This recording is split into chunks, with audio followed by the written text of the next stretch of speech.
Welcome to the Undisputed podcast. I'm your host, Jenny Taft. This podcast is the full show from today's episode of Undisputed from start to finish. They've got a busy slate, so Skip, Shannon, let's get to it.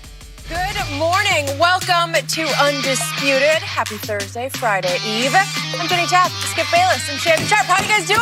I'm doing good, My name is You know what? Oh, baby bird. It's highly possible that the Lakers and the Clippers will be watching the Western Conference Finals instead of playing in the Western Conference Finals. If it left up the old baby bird, they come back.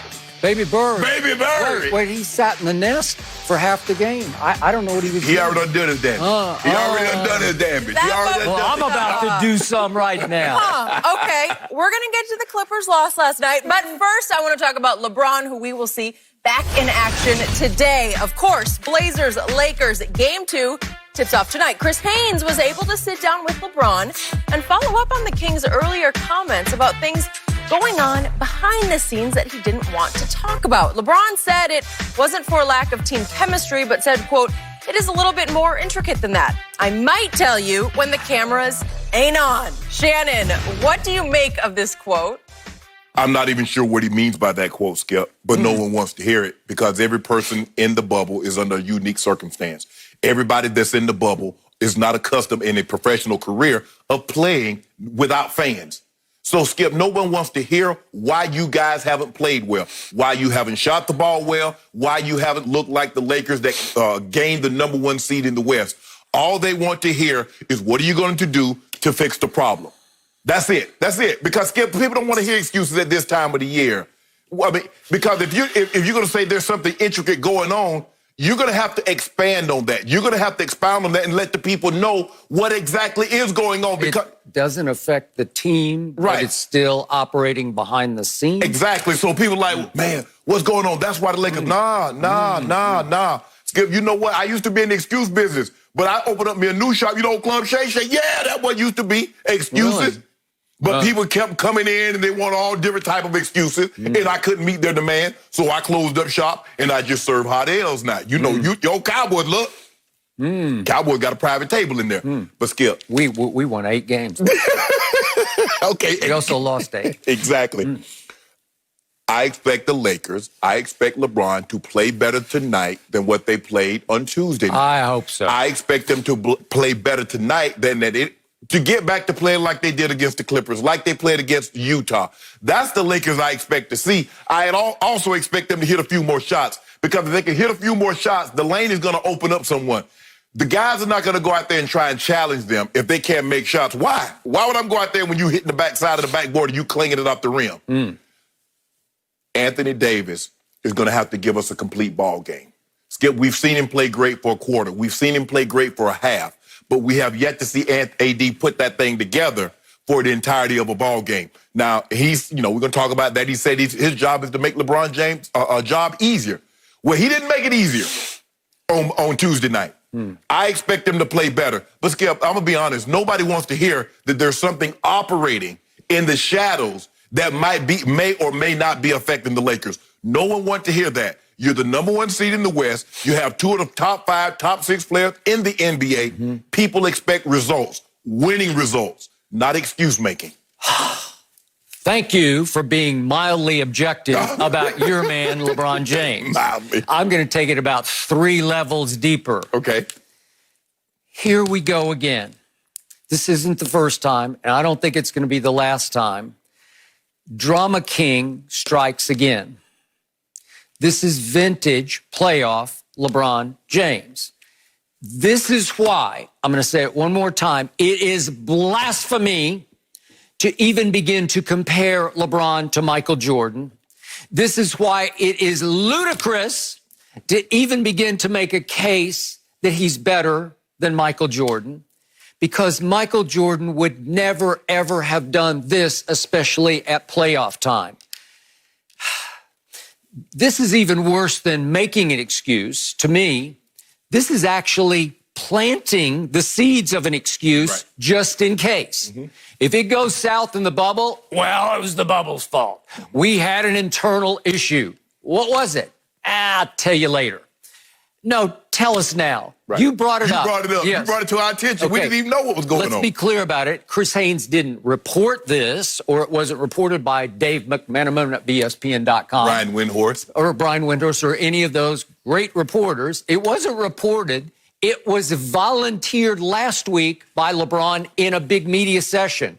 We got an issue going on behind the scenes. Doesn't affect the ball club at all, but yeah, it does. Yeah. If it affects you, it affects them. Right. You are obviously the face of the franchise. You are obviously the leader of the team. And you are quite obviously the best player on this basketball team that is the #1 seed and in some betting houses, the favorite to win it all. Right. So if you just casually drop that, we got a intricate problem. Intricate's a pretty serious word, right? Mm-hmm. That means it's very complicated. It's very difficult to solve this problem, but it doesn't affect the team.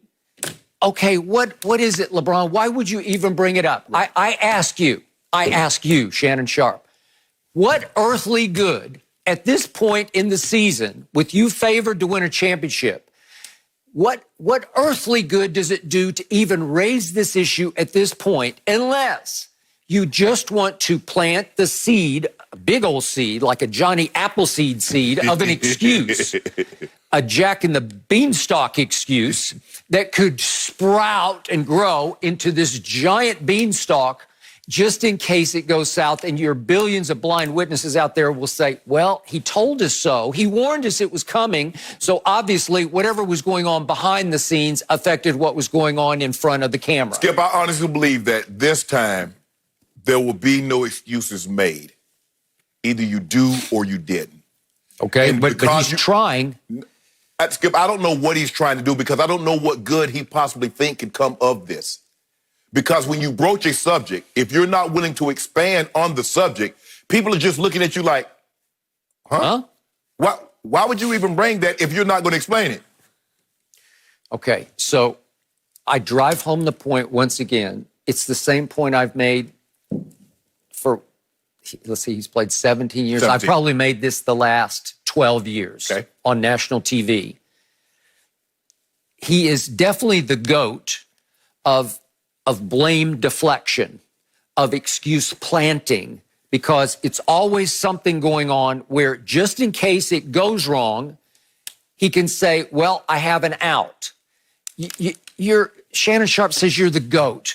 Shannon Sharpe says you're the best player on the planet. You don't need blame deflection. Just take it, own it, and beat it. Just do it. That's all I care about. I don't need to hear this going in. And here's the problem.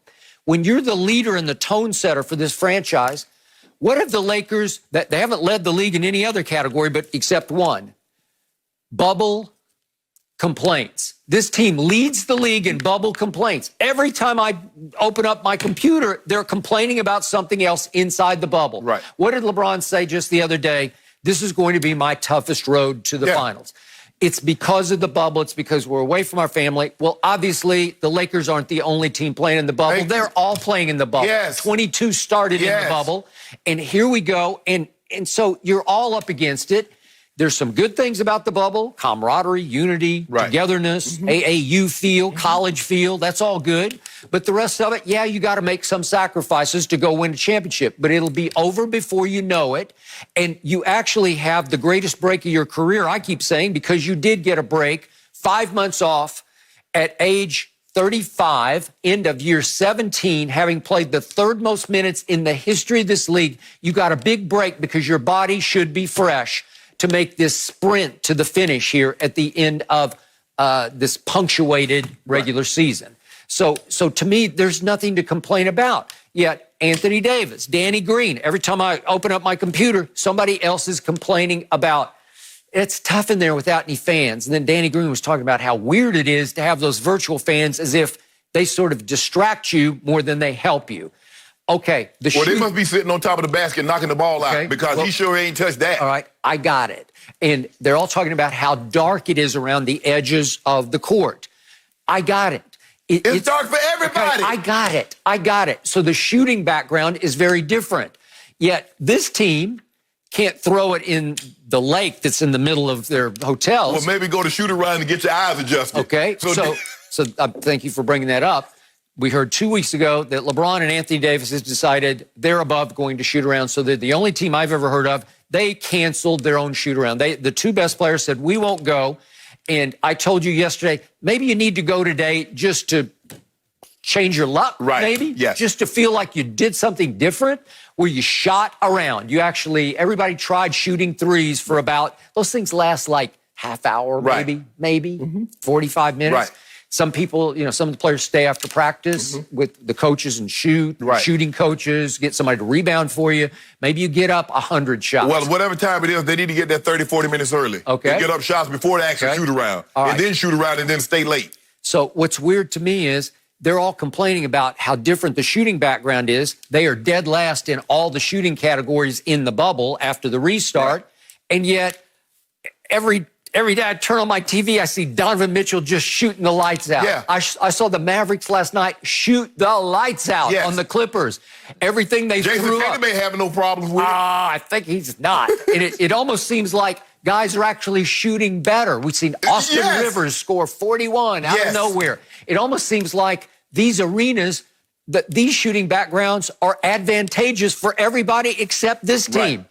Well, if your leader plants too many excuses in your head, like, this is no good, then everybody starts thinking, this is no good. And they feel like the door is open to tell the media, this is no good. Well, Skip, in order for me to believe that there's something drastically going on with the shooting background, I would need Steph Curry and Klay Thompson in that bubble. And I would need them to shoot 20%. Okay. And then I would say, Skip, you know what, there might be something. Because you're talking about two of the greatest shooters. But it wasn't like before they got to the bubble, the Lakers were shooting three-pointers like Steph Curry and Klay Thompson to begin with. Right. You've just gotten worse than what you were. And that was pretty bad. Okay. Let's be real. Let's be honest with it. Very real about it. And by the way, I buried the lead in this one. Damian Lillard doesn't have any problem with the shooting background. Yeah, he's shooting from 40 feet. Okay, he's shooting from 40 feet. And all of a sudden, Gary Trent Jr. has turned into somebody we've never seen before. Well, he seems to be okay with it. Exactly. Everybody's okay with it except the Lakers. Okay, so now I got to drive this home. The other night, despite all the off the edge of the backboard shots, despite all the missed shots, I'm going to remind everybody one more time. With 7 minutes left in game one against Portland on a neutral floor, they're up 6 points. Yeah. And they have the ball in LeBron's hands at that point. So you tell me, should you not bring that home? Should it not be home, James? Yes, you should bring that home. So I get everything you're saying about 5 for 32. I get all of the above. I get all the problems. But despite all that, despite all the missed shots up to that point, your team was ahead by 6 points with 7 minutes left, and LeBron James is dribbling the ball up the court. Now, Dwight got a stupid, silly Dwight Howard Memorial offensive foul. Yes. And that started, that flipped the script. It did. But from that point on, I'm going to remind everybody, your man, LeBron James, at the 4-minute mark, it's about 4.5 minutes left. First, his co-star goes to the free throw line and missed 2. But then LeBron goes right back to the free throw line on the next possession, and he needs to cancel that. Right. He had canceled earlier in the quarter the first Dame 3, right? And that was great. Yes. That was great. But now it's money time. Now you need to at least make the first free throw, make your team feel a little better. We're okay because Anthony shot 2 to tie. Well, if he had made his 2, then you would have been shooting 2 to go ahead by 2, except you're shooting 2 to tie, and you missed both of them. Yes. Cannot do it at that point. That was 4:24. Then he drives at 3:22 with the game tied. And again, Hassan got there. There's long arm of the law and all that. So he tries to throw it up a little higher off the glass, and he misses it. For whatever reason, maybe you credit Whiteside more than you blame LeBron, but he did not cash a driving layup shot that would have put them up 2. That was a game tied to go up 2, and that's 3:22 left. And then he did get a tip shot layup where he just got a hand up on a tipped offensive rebound and tipped it off the glass, and it went in. That was good. That cut it to 4, so you're still hanging on at 2:12. But then can we see what happened? Because this shot didn't get enough attention. With 30 seconds left, LeBron has a 3 to cut it to 2. Well, this is dicey now. This is going to be a game. This is LeBron. This is to cut it to 2, and it's wide open.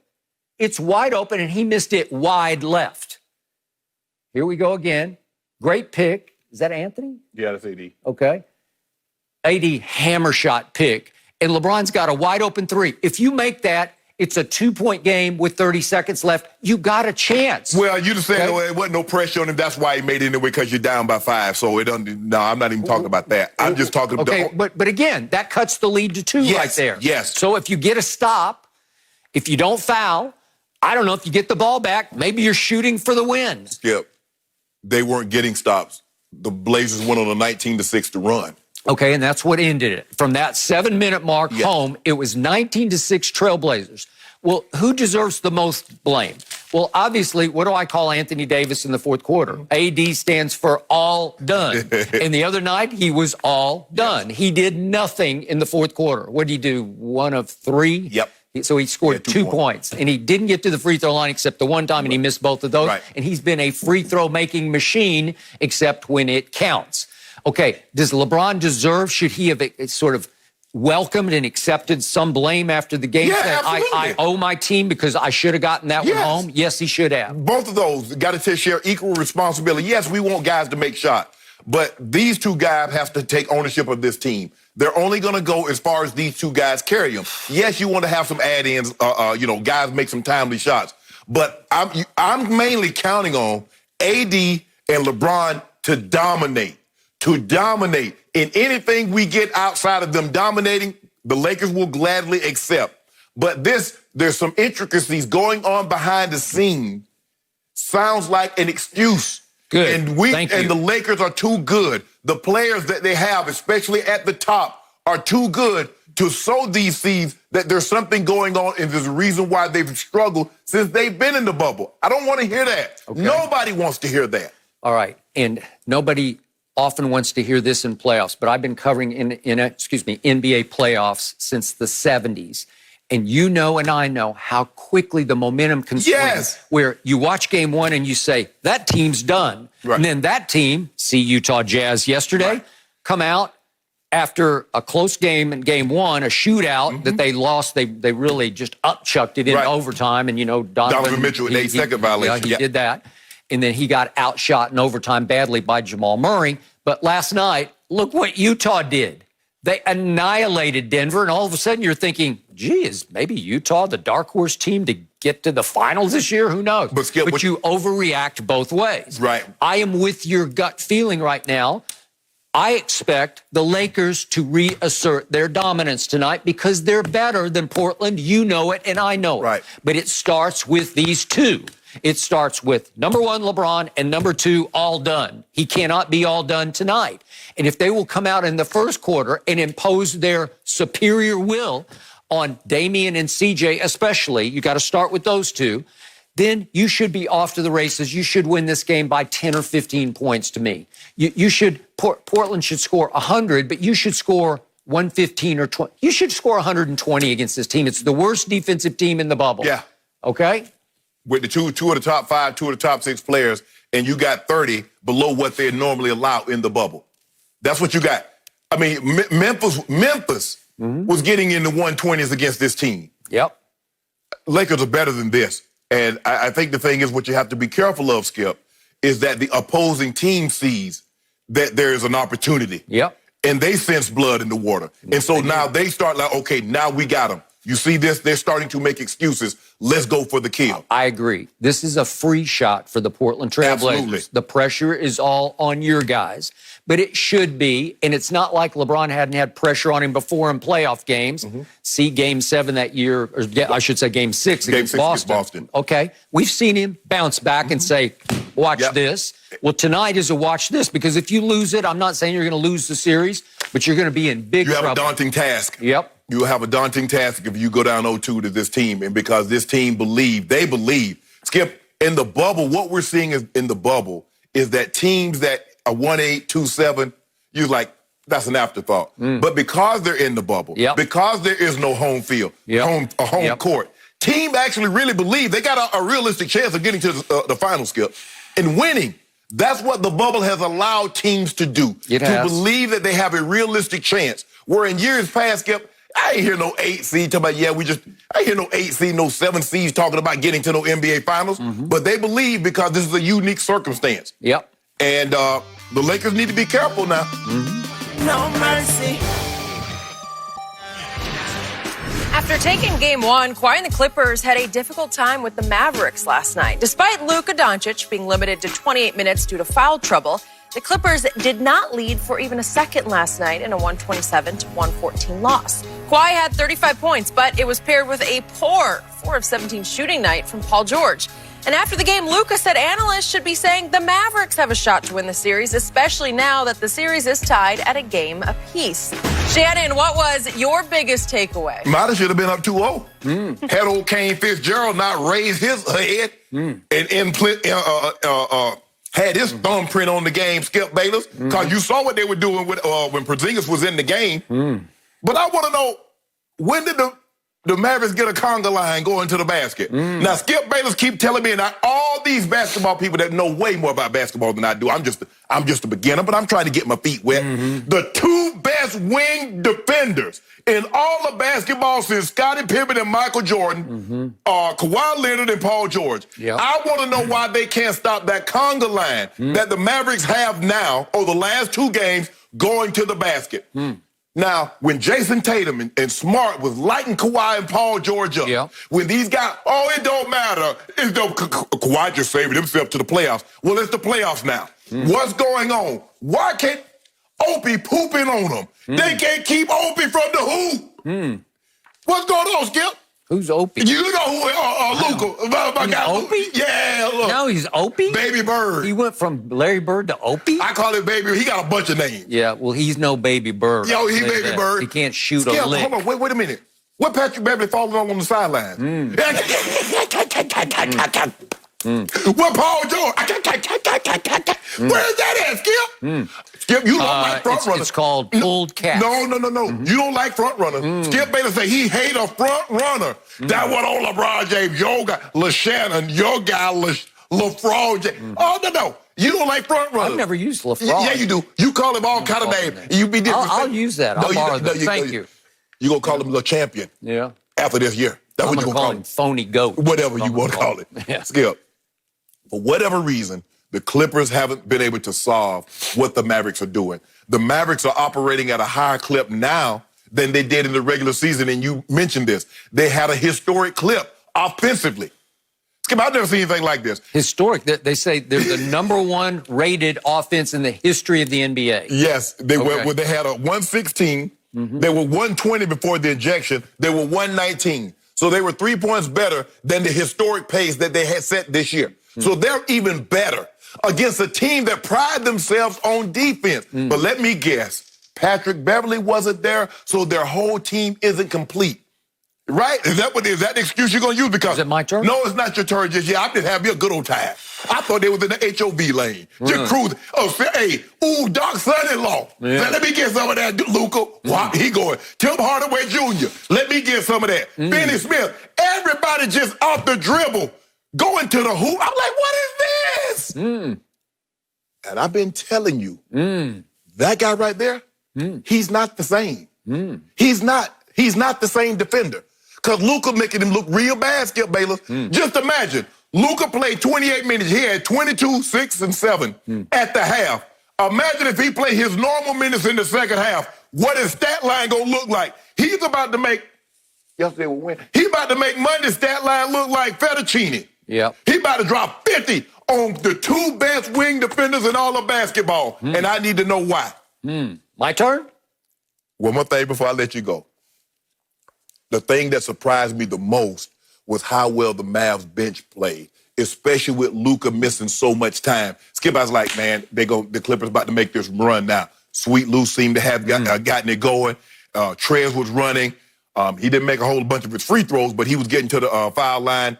And I'm like, but every time the Clippers got close, Seth Curry or Hardaway or somebody hit a shot. They had Boban, Big Bo looking like Elijah throwing little baby jumpers off over Bo's shoulder. I'm like, who is Bobby doing that too?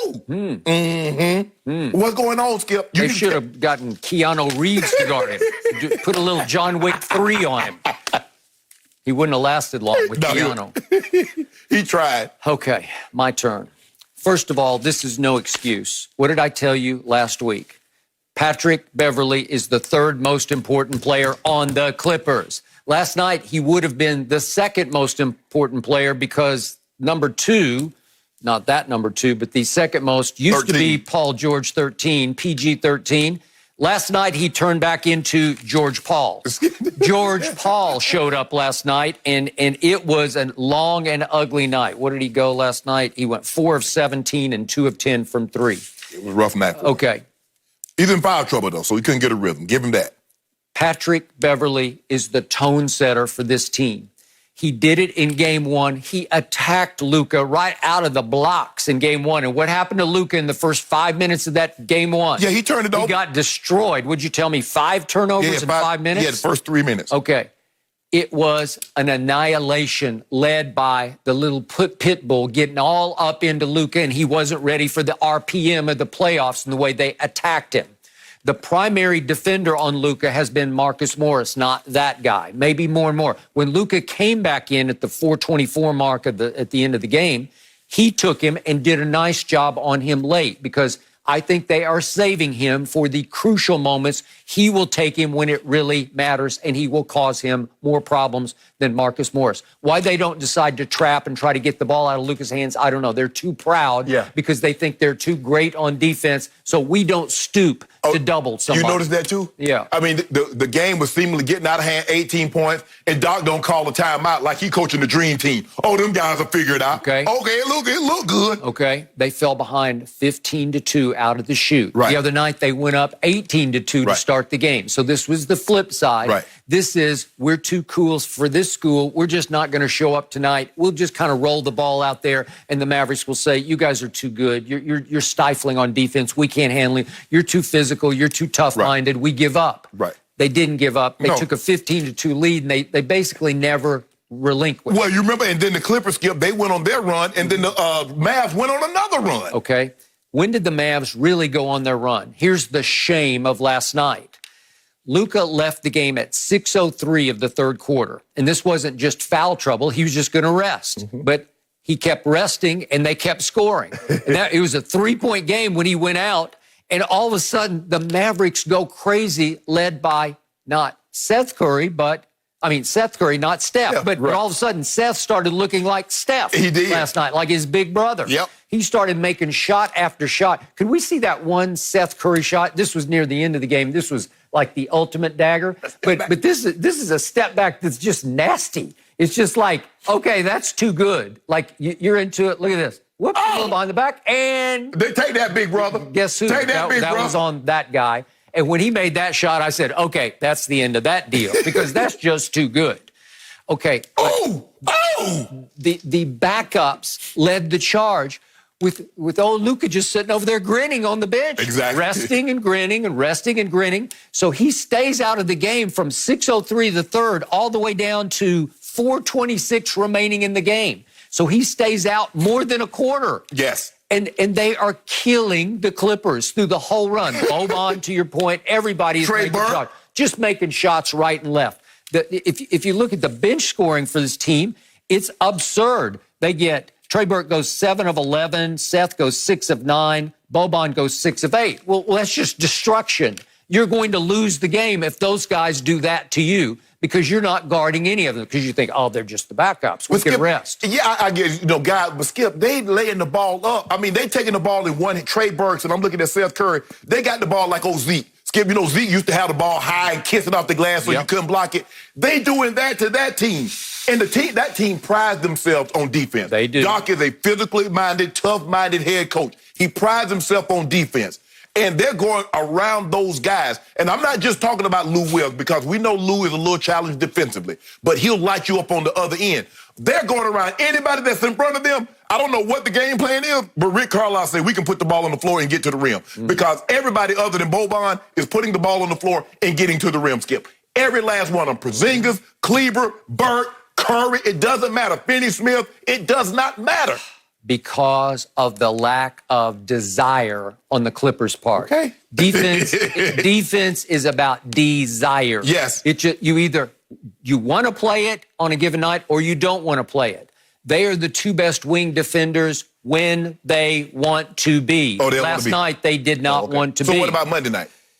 Well, I told you, I admitted if Porzingis stays in the game, it felt like they were going to lose the game. Yes. So they got lucky. They dodged that little bullet. But this one, they didn't. They took it right between the eyes. And all I know is that they're fortunate they don't have to now fly to Dallas to play in American Airlines Arena, because that would be a battle. Right. That would be Friday night in Dallas. Right. It would be crazy in there, and it would be a hard game to win. Well, at least you get to go back to the bubble, even though the crowd noise is going to favor the Mavericks. You should win Game 3, and once again, you had better win Game 3. But I did see, you were all over this guy, number 2, Kawhi Leonard, about his performance last night. How would you like 35 and 10? Is that okay? 35 points, 10 rebounds. How would you like 13 of 14 from the free throw line? 41 Is that minutes. any good? 41 minutes. Is that any good? Yeah, you know what? It's 35 and 10. I'd take you that. You know what, Skip? It's funny that you brought him up. I brought a little track. Hey, DJ, drop that track for me. Let me show you what Kawhi did. This your guy right here. In crunch time. Look at this right here. This your guy. What is that, Skip? What is this? That wasn't crunch time. It was like a 15-point game at that point. Ooh, here, great. What is that? Okay. I guess LeBron was right. There is something about the lighting. Is 35 any good? Look at that. How about 13 or 14? When was the last time LeBron James made 13 or 14 free throws in a game? Like never? Well, see? How about never? No. We're not talking about LeBron. Yeah. Oh, yes, we are. We're not. Yeah, we're putting him in the same. This is about who's the best player on the planet. Well, there's no denying that we already know who the best player. I just want to say what happened down the stretch. Yeah. When he's dribbling the ball off his foot, when he's turning the ball over, when he, Skip. It's not down the stretch. It's a wipeout. No, it's not a wipeout. It's a wipeout. Hold on. Well, look at the final score. It's 127 to 140. Those plays you just showed, it was a 15-point game. No, actually, it was not. Because what happened was Kawhi hit a shot to close it to 10, and they called a timeout. And then they missed, and then he got the ball back, and he started turning it over. Tell the entirety of the story, and then they took him out with a minute left. Why? Why is he playing 41 minutes against the little old Mavs? I just want to know, why can't they keep those guys in front of them? Well, they better. Because they didn't want to last night. They didn't care enough about it. You see, Skip, why you keep those? I thought we don't do excuses.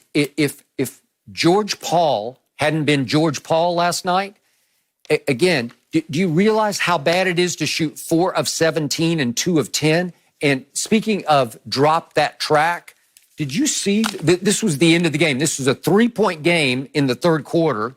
And here's George Paul trying to shoot a 3. Check this one out. Tell me this one, how close this one came. It's a 3-point game. That's going to tie the game. And he went, what'd that miss? 4 feet to the left? Skip, what are you doing? You're George Paul. Your guy shot one that hit the backboard on the other side of the rim. He didn't even hit the front side. How you do that? What if 4 of 17 is like 8 of 17? Maybe it's a game. Skip, I'm saying he got in foul trouble and it messed his rhythm up. There's no question about that because he got 3 fouls so early. And even Doc let him come back in the game to try to get back into a rhythm like, PG, just be smart. To try to get him a rhythm because he know they're in for a dogfight. Yeah. But I just want to know what y'all going to do about that conga line. Did you hear what Doc said after 3 quarters? You don't have to sound up. No, what did he say? He said on TNT, the between quarters interview, he said, if we defend, meaning in the fourth quarter, we will win this game. They were down 13 at that point. But he knows what I know, which is when that team decides to play defense, it can lock you up and lock you down, lock you out. If the Lakers make shots, they'll win the title. We can use if with anything. Okay, but you can't desire to make shots. You have to get in a rhythm and a flow.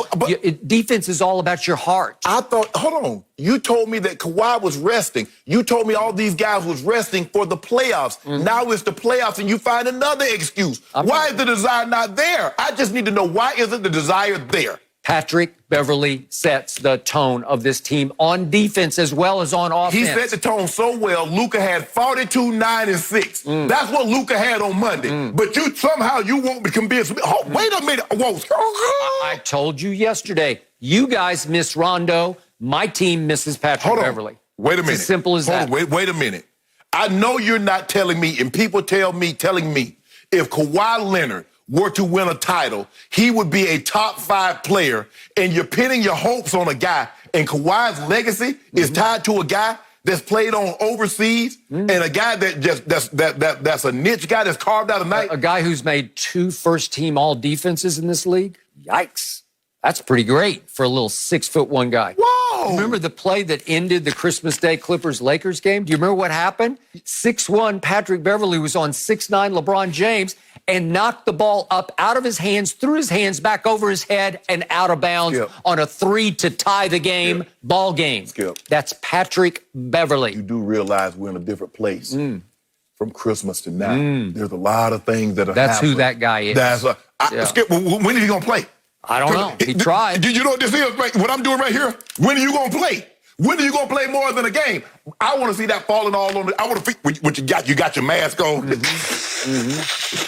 He played. He played in game 1. He got a pulled calf, and he pulled it again.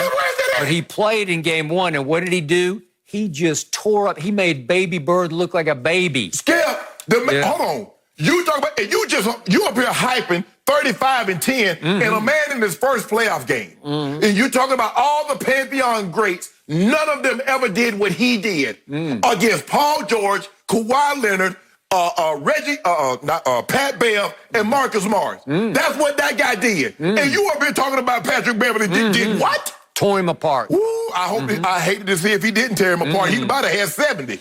Well, if Luka ever decides to even try to figure out what this thing called defense is. Don't worry about that. Like he doesn't play any defense. Well, he was fitting perfectly with the Clippers. He had a rare hot hand last night. What did he make? 4 of 7 threes?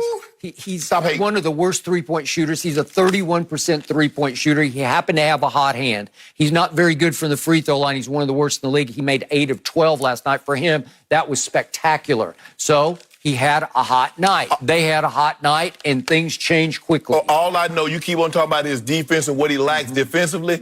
He makes up for it with that offensive game. All I know is he's going to... I thought I was on the 405. I was like, man, he in the he got one passenger in the car. How he in the HOV lane? And then guess what? I see Seth Curry. And then I see Finney Smith. And I see Hardaway Jr. Everybody getting to the rim. And by the way, this team is notorious for blowing late leagues because Baby Bird tends to disappear down the stretch. You're right. And I was concerned. But old Seth, old son-in-law, old Doc son-in-law, old son-in-law said, hey, Pop, you like this? Bam! Right between his eyes. If he keeps doing that, the Clippers are in trouble. Trey Burke going to the rack on it. Ooh, and he better be glad. Hardaway Jr. had something for Kawhi. You saw, he was up there. He was up there. It's over. I'm going to throw all my TVs out the window. I was going to have to go buy me new TVs today because he was up there. Okay, well, let's get to the guts of this. What was your prediction on this series? You said... They win one game. That's right. Well, they just did. So are you still predicting the Clippers going to win 3 in a row? I believe so. You do? I do. After all that you just spewed, now you give up? Whoa. The question was, I'm talking about what I saw last night. Now, we'll talk about this. I'm sure we'll talk about this on Monday. Hopefully, we'll see what happens. You just disqualified everything you just said. You said they're going to bounce right back and win 3 games. So who cares about what happens? I do. I care. But if they go keep, hold on. They're going to keep playing defense like they played the first 2 games? You only care because for just a minute, you got to distract our viewers from what's going on with the other L.A. team, and that's all that matters. That's why y'all in the basement. So y'all could have been on the top floor. If you win this game, y'all up 2-0, you're on the top floor. Yeah, we're on the top step right now. Yep, we are. I agree with Skip. Shannon, you just hyped them so much, and then, hey, that's it? They're just going to lose the next couple? What about Luka's confidence last night in the post-game interview? Jeez. Baby Bird was very confident. Yeah, he said, y'all need to be picking us. What about carrying that momentum? Okay, I'm going to leave this one and move on. I want to talk a little bit about the Patriots and their quarterback situation. Cam Newton and Jarrett Stidham battle to be the Patriots starter. That's the situation we're in right now. And Bill Belichick had an interesting response when asked if a 2-quarterback system could benefit the team. Take a listen. Yeah, it might. Look, I would always say I'll do it. I think it's best for the team. It gives us the best chance to win. So, whatever that is, I would certainly consider that. Let's run unbalanced line or double unbalanced line or 23 personnel or whatever it is. If it helps us win, then I would consider anything. The energy from Bill Belichick. I miss seeing him on video. Shannon, can you see this happening? No, and that's why he did all that pausing, because Coach Belichick knows you don't win like that, Skip.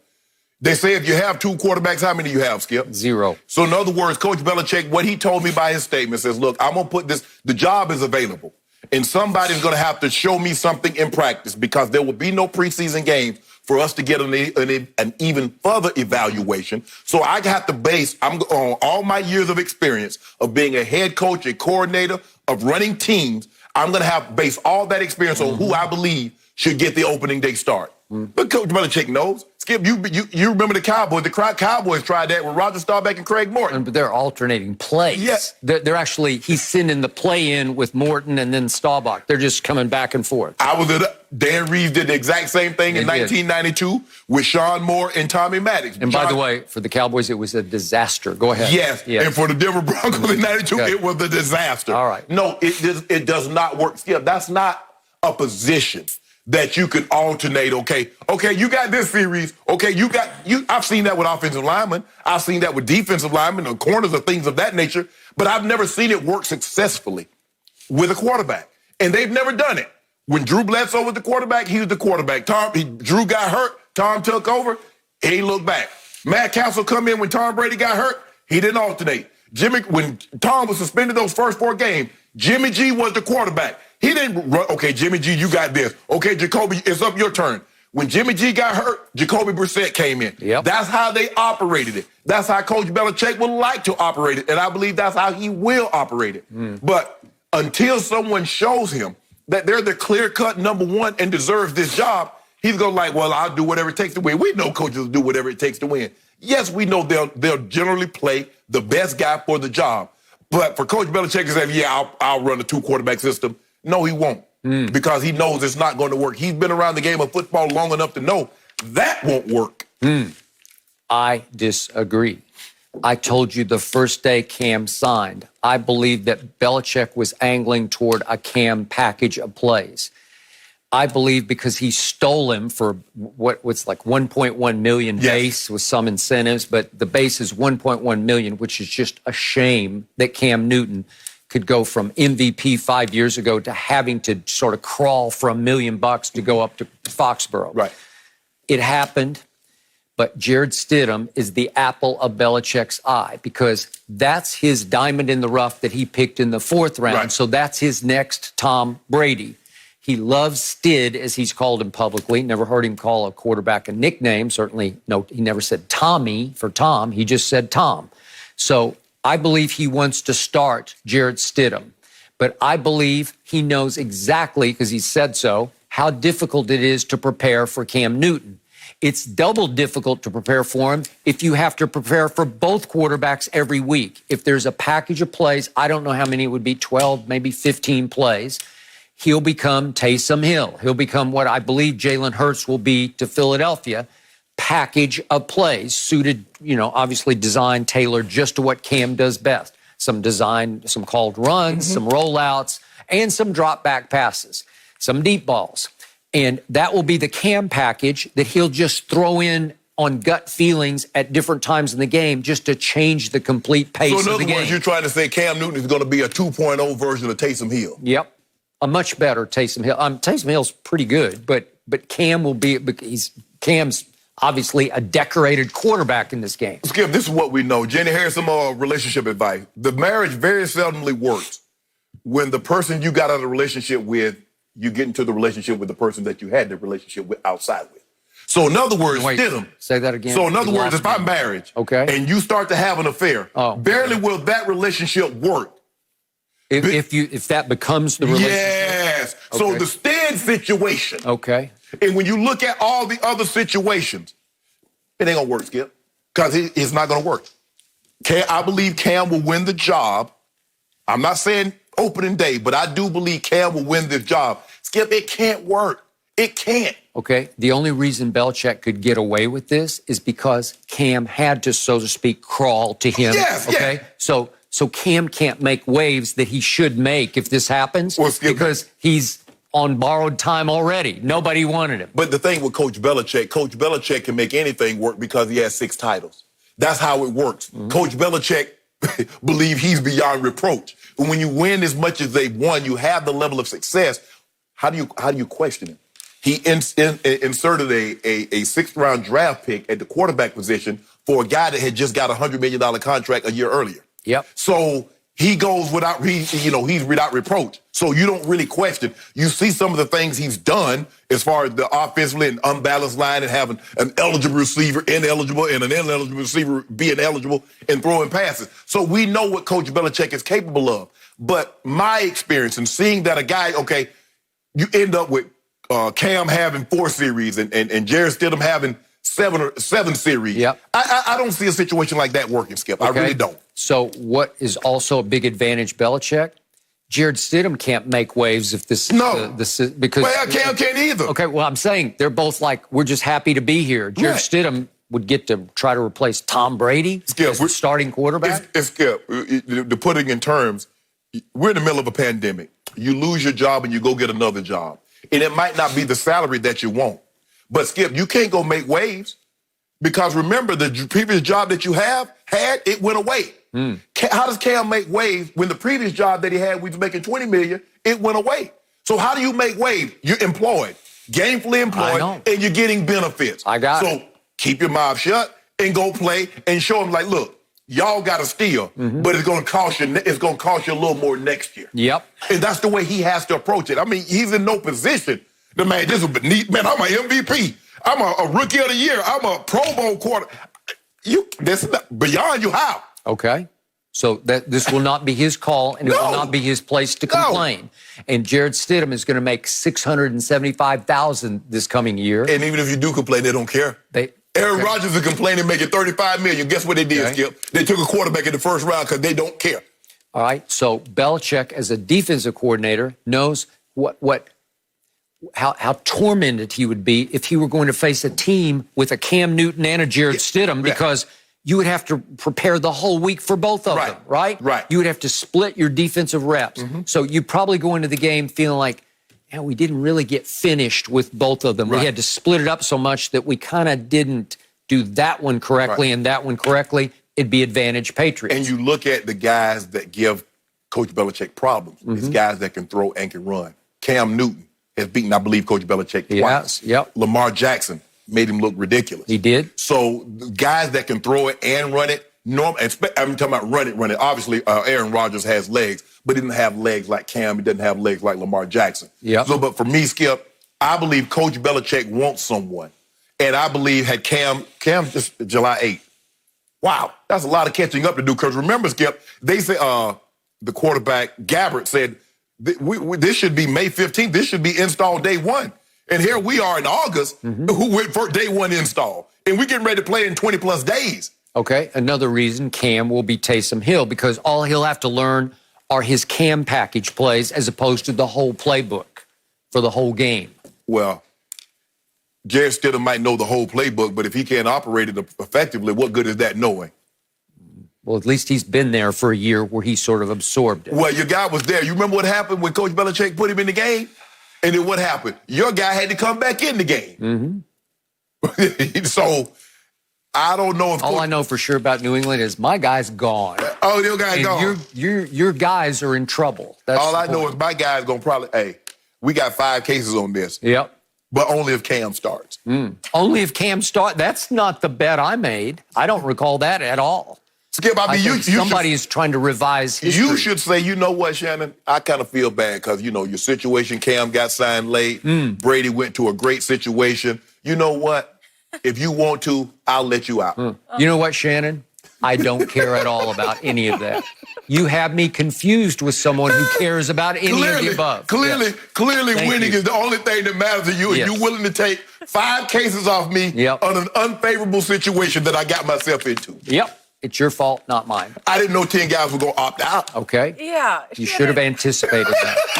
Have you ever heard Skip say, you know what? I do. I feel bad for you. You get out of this. Okay. Totally fine. Never. How many are you up right now, Skip? How many dues? Like 30. 30 it's too some. many to count right now. That's right. I'm about to get a couple of them back. Yeah, you're hopeful, trying. No mercy. Celtics legend Paul Pierce had a strong opinion on LeBron after his Game 1 loss to Portland. Pierce said, quote, if the Lakers don't win a championship, let alone lose in the first round, I don't want to hear none of this GOAT talk no more. Some strong words. Shannon, what is going on here? Paul Pierce with some more hate again. Paul Pierce cannot get over the fact that LeBron ran him up out of Boston, ran him up out of Jersey, and he can't get over it. Because remember, Paul Pierce used to bang on his chest when it was LeBron in Cleveland by himself, and I'm the beast of the East, I'm the king of this and that. Well, you had KG and you had Ray Allen. Now all of a sudden LeBron go link up, and he get him comparable players. So now it's 3-on-3. Run you up out of Boston, beat you twice when he got him a big three. You go to Brooklyn. They were the Nets at the time. They hadn't moved to Brooklyn, I don't think, Skip. Maybe they had. But he ran them up out of there. And then Paul Pierce just floated around here and then never to be really heard from again. Skip, I don't get it. So if LeBron were to get swept, now here's some guys, some notable guys, Skip, you might have heard of a few of them that's been swept. Michael Jordan. But Mike only played 15 years. LeBron is in year 17. He got swept twice. Kobe Bryant played 20 years. In his 17th season, he was a 7th seed. He got swept in the first round. He was first team All-NBA. I got another guy. You ever heard of Magic Johnson, Skip? Magic ain't good. Magic got swept twice in the finals. And nobody discredited them. By the way, Magic pulled his hamstring in game 1, and so did Byron Scott. What about it was over. Okay, what about 83 when he had Kareem? And they had just won the year before. They had won. Thanks to Magic in game 6, standing in for Kareem. Yeah. Okay. No, that was 80. That was the 80 final. I'm sorry. I thought you meant. No, okay, I got it. 80 finals they won. Then the Celtics won. Yeah. Then they won it again. Then they played the Sixers. The Sixers had gotten Moses Malone. Got it. And remember when they signed Moses said everybody go in 4-4-4. Okay, got it. If eventually somebody won a game. Skip, I don't get this. What LeBron James has been able to do, and I don't want this to be completely about a narrative about a year 17. But what he's done, he's changed the way we view superstars later in their career. Because no superstar in year 17 has been thought of as an MVP candidate. Kobe was first team All-NBA, but he wasn't thought of as an MVP candidate. Yep. Neither was Kareem. Shaq was third team All-NBA. His sons missed the playoffs. So this notion, now all of a sudden, Skip, and LeBron does have AD. But I think when we look at the Lakers and we look at LeBron and we look at AD, we realize just how flawed this team actually is. And it's not as good. And when you look at it, you're like, wow, can't believe LeBron, because the way they're playing. If these guys don't play great every single night, I'm talking about off the charts, they don't win. And it's not even close. But you've been telling me all year it's a lock that they're going to win. You didn't tell me about any flaws until now. That's the first time I've heard that word come out of your mouth. Let it sink in. How many guys are on multiple-year contracts? So that lets you know. Okay. Who built the Clippers? Are the Clippers players on a one-year contract? Okay, what about the Nets? I'm just saying, all year long, you just sang the praises of this team and said it's over, it's a lock, they're going to win. Skip, just because I say it's going to win doesn't mean it's not a flawed team. You make it seem like they have to be mutually exclusive. Well, I would have thought at some point along the trail you'd have said it could be a problem if, but I never heard that. Skip, I was hoping, and I said this, Danny Green, you was like, okay, be careful of Danny Green. I've seen this guy come before. And I'm like, okay, yes, I know. He's bounced he was the throw-in with Kawhi to go to Toronto. But a few teams, the Clippers wanted him. And the reason why he got the contract that he got is because there were a couple of teams that wanted him. Skip, I'm not saying that LeBron... What was the narrative going into the bubble? That Rob Pelinka should be a prime candidate for Executive of the Year for the way he threw that team together after Kawhi jerked the rug out from underneath him. But that he's not going to be considered because too many other personnel people don't like him. Executives don't like him because he was a former agent, obviously, for Kobe. But I'm just saying, Skip, Michael Jordan only played 15 years. And in 2 of those 15 years, he got swept. People want to make it seem like year 14 and year 15, Mike didn't miss the playoffs. He's the only guy that does not get drugged because he missed the playoffs. Nobody says, well, that don't count. Why doesn't it count? Why doesn't Mike missing the playoffs, why doesn't that go on his resume? Everybody else, their goods, bads, is on their resume, except Michael Jordan. His 2 times getting swept doesn't mean anything. His 2 times missing the playoffs doesn't mean anything. But everybody else. You mean 2 times in Washington? Yes. Okay. Was he Michael Jordan? Did he wear 23? Was he selling shoes, Gatorade, draws? He was 39 and 40.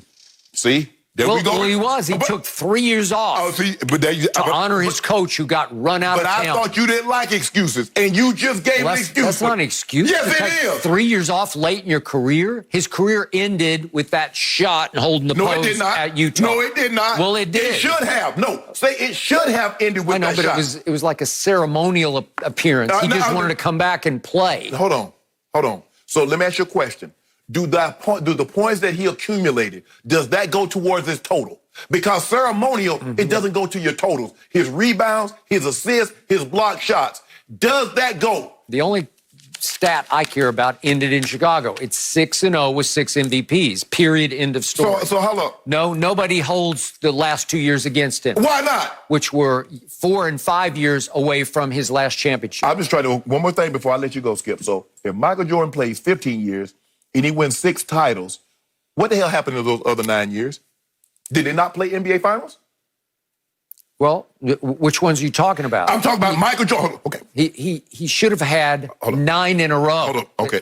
He was forced out. I'm going to try to... Let's say 8. He should have had 8. Okay. Yes. Forced out for 2 years. Michael Jordan plays a total of 15 years in the NBA. Yep. He wins 6 titles in those 15 years. In the other 9 years, did they not have NBA Finals in which Michael Jordan could compete for a title in? Yes or no?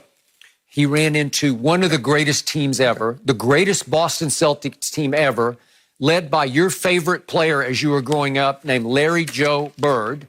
It's the greatest Celtics team ever. It could be a top 5 all-time team.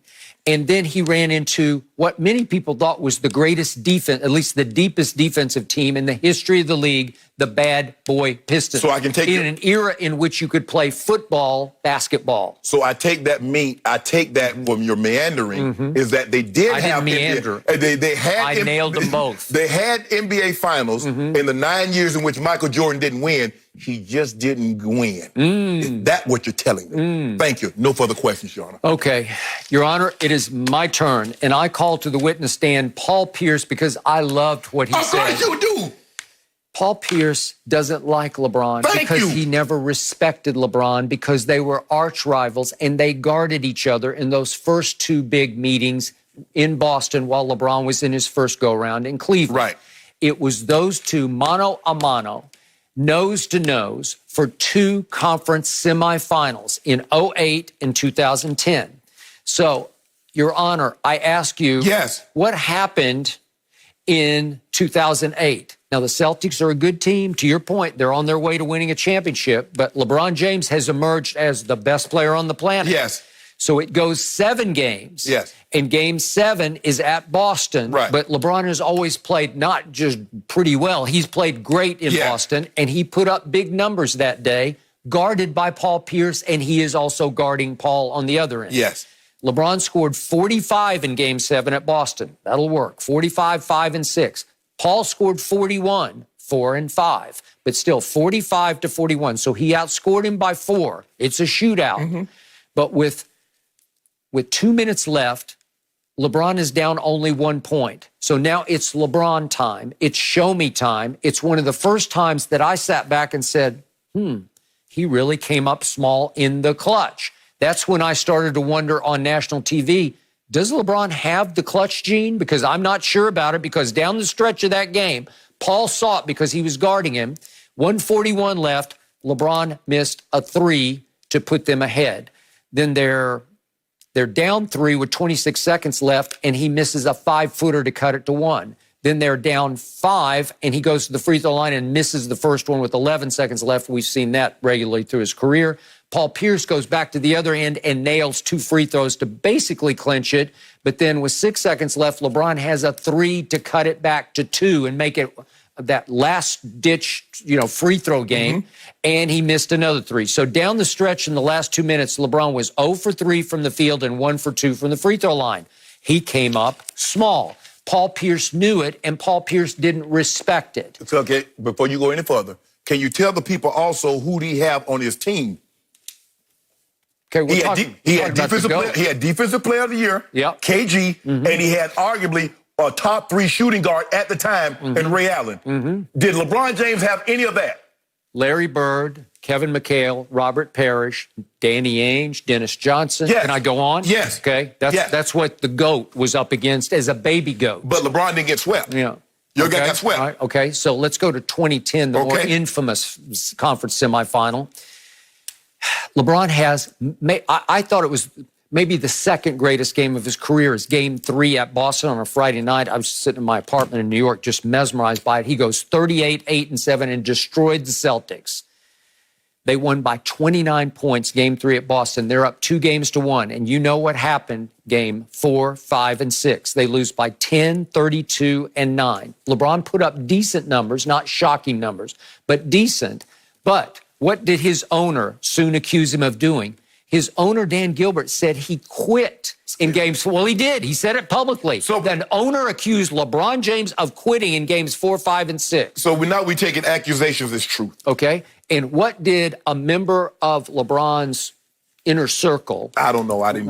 What did he plant with a reporter at ESPN? What did he plant? He planted that LeBron had to be sedated before games 4, 5, and 6 because of an internal problem. Here we go again with internal problems in the locker room. He played sedated in games 4, 5, and 6, according to this source close to LeBron. And ESPN ran with it all day. And I had to be sedated because it was such a bogus excuse the rest of the day. I could not believe that they would stoop to that to try to defend LeBron James. You had to be sedated? Okay, Paul knows that. Paul saw it firsthand. He was guarding him in games 4, 5, and 6. I would tell the people what Paul was doing before he got KG and Ray Allen. LeBron was busting his butt on the reg. They keep talking about a big 3. The Celtics had a big 3 before the Heat big 3 came together. Okay. Because they formed.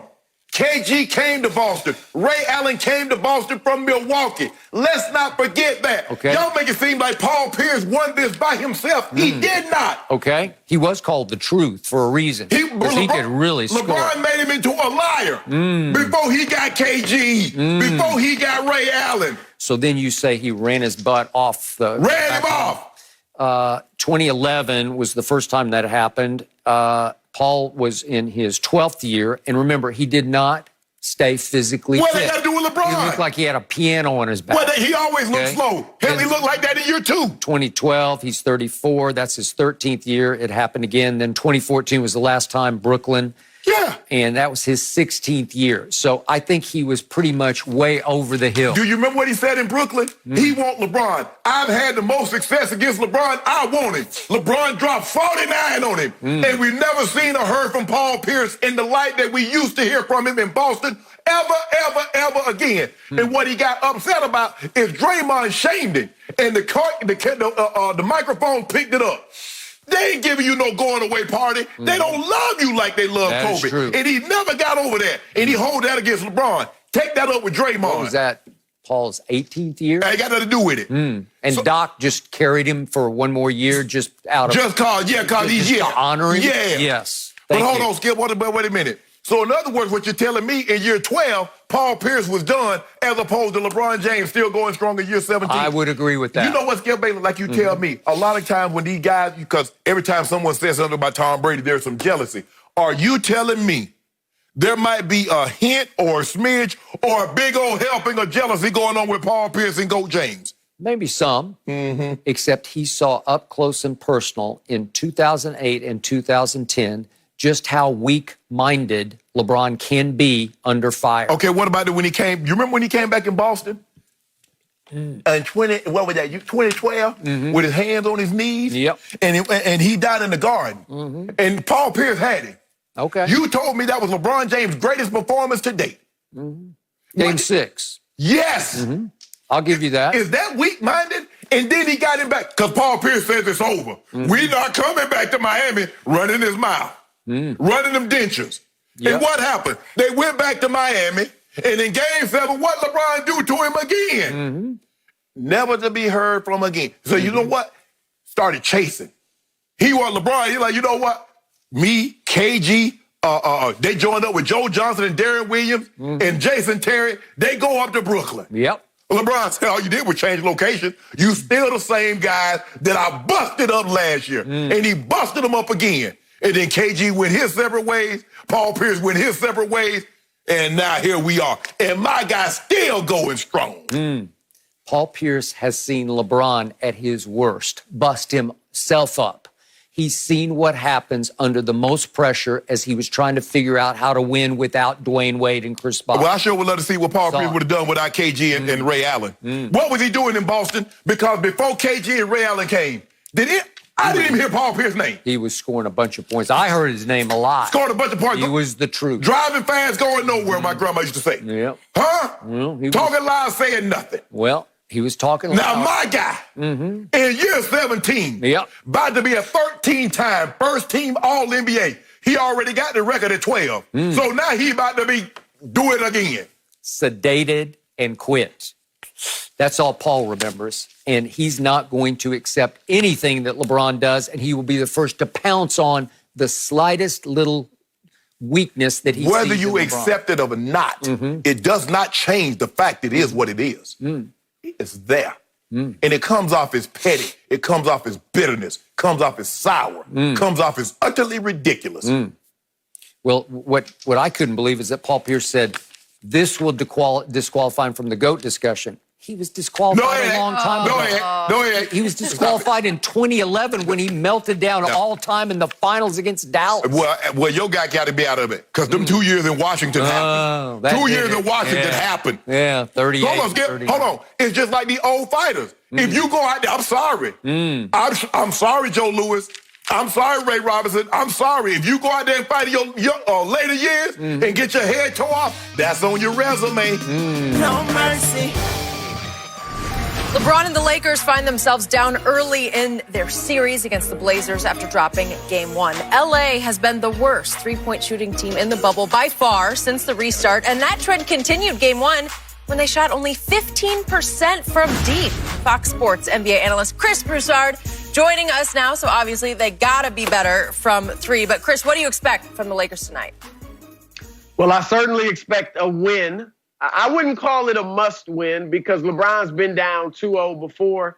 Back in 2018 in the Eastern Conference Finals, they were 2-0 down to Boston. And then, of course, in 2016, down 2-0 and then 3-1 to Golden State when they came back and win. So I still think he will be confident and able to lift them out of an 0-2 hole if they lose tonight. But I do expect them to win.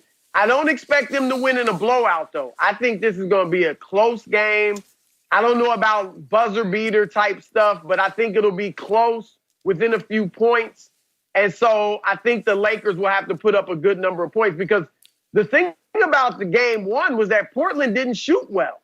Whether it was good Lakers defense or Portland was just missing shots, I think the defense was pretty good. But other than Dame, who wasn't on fire himself, C.J. McCollum, Carmelo Anthony, Gary Trent Jr., none of them shot well. Dame got hot at points.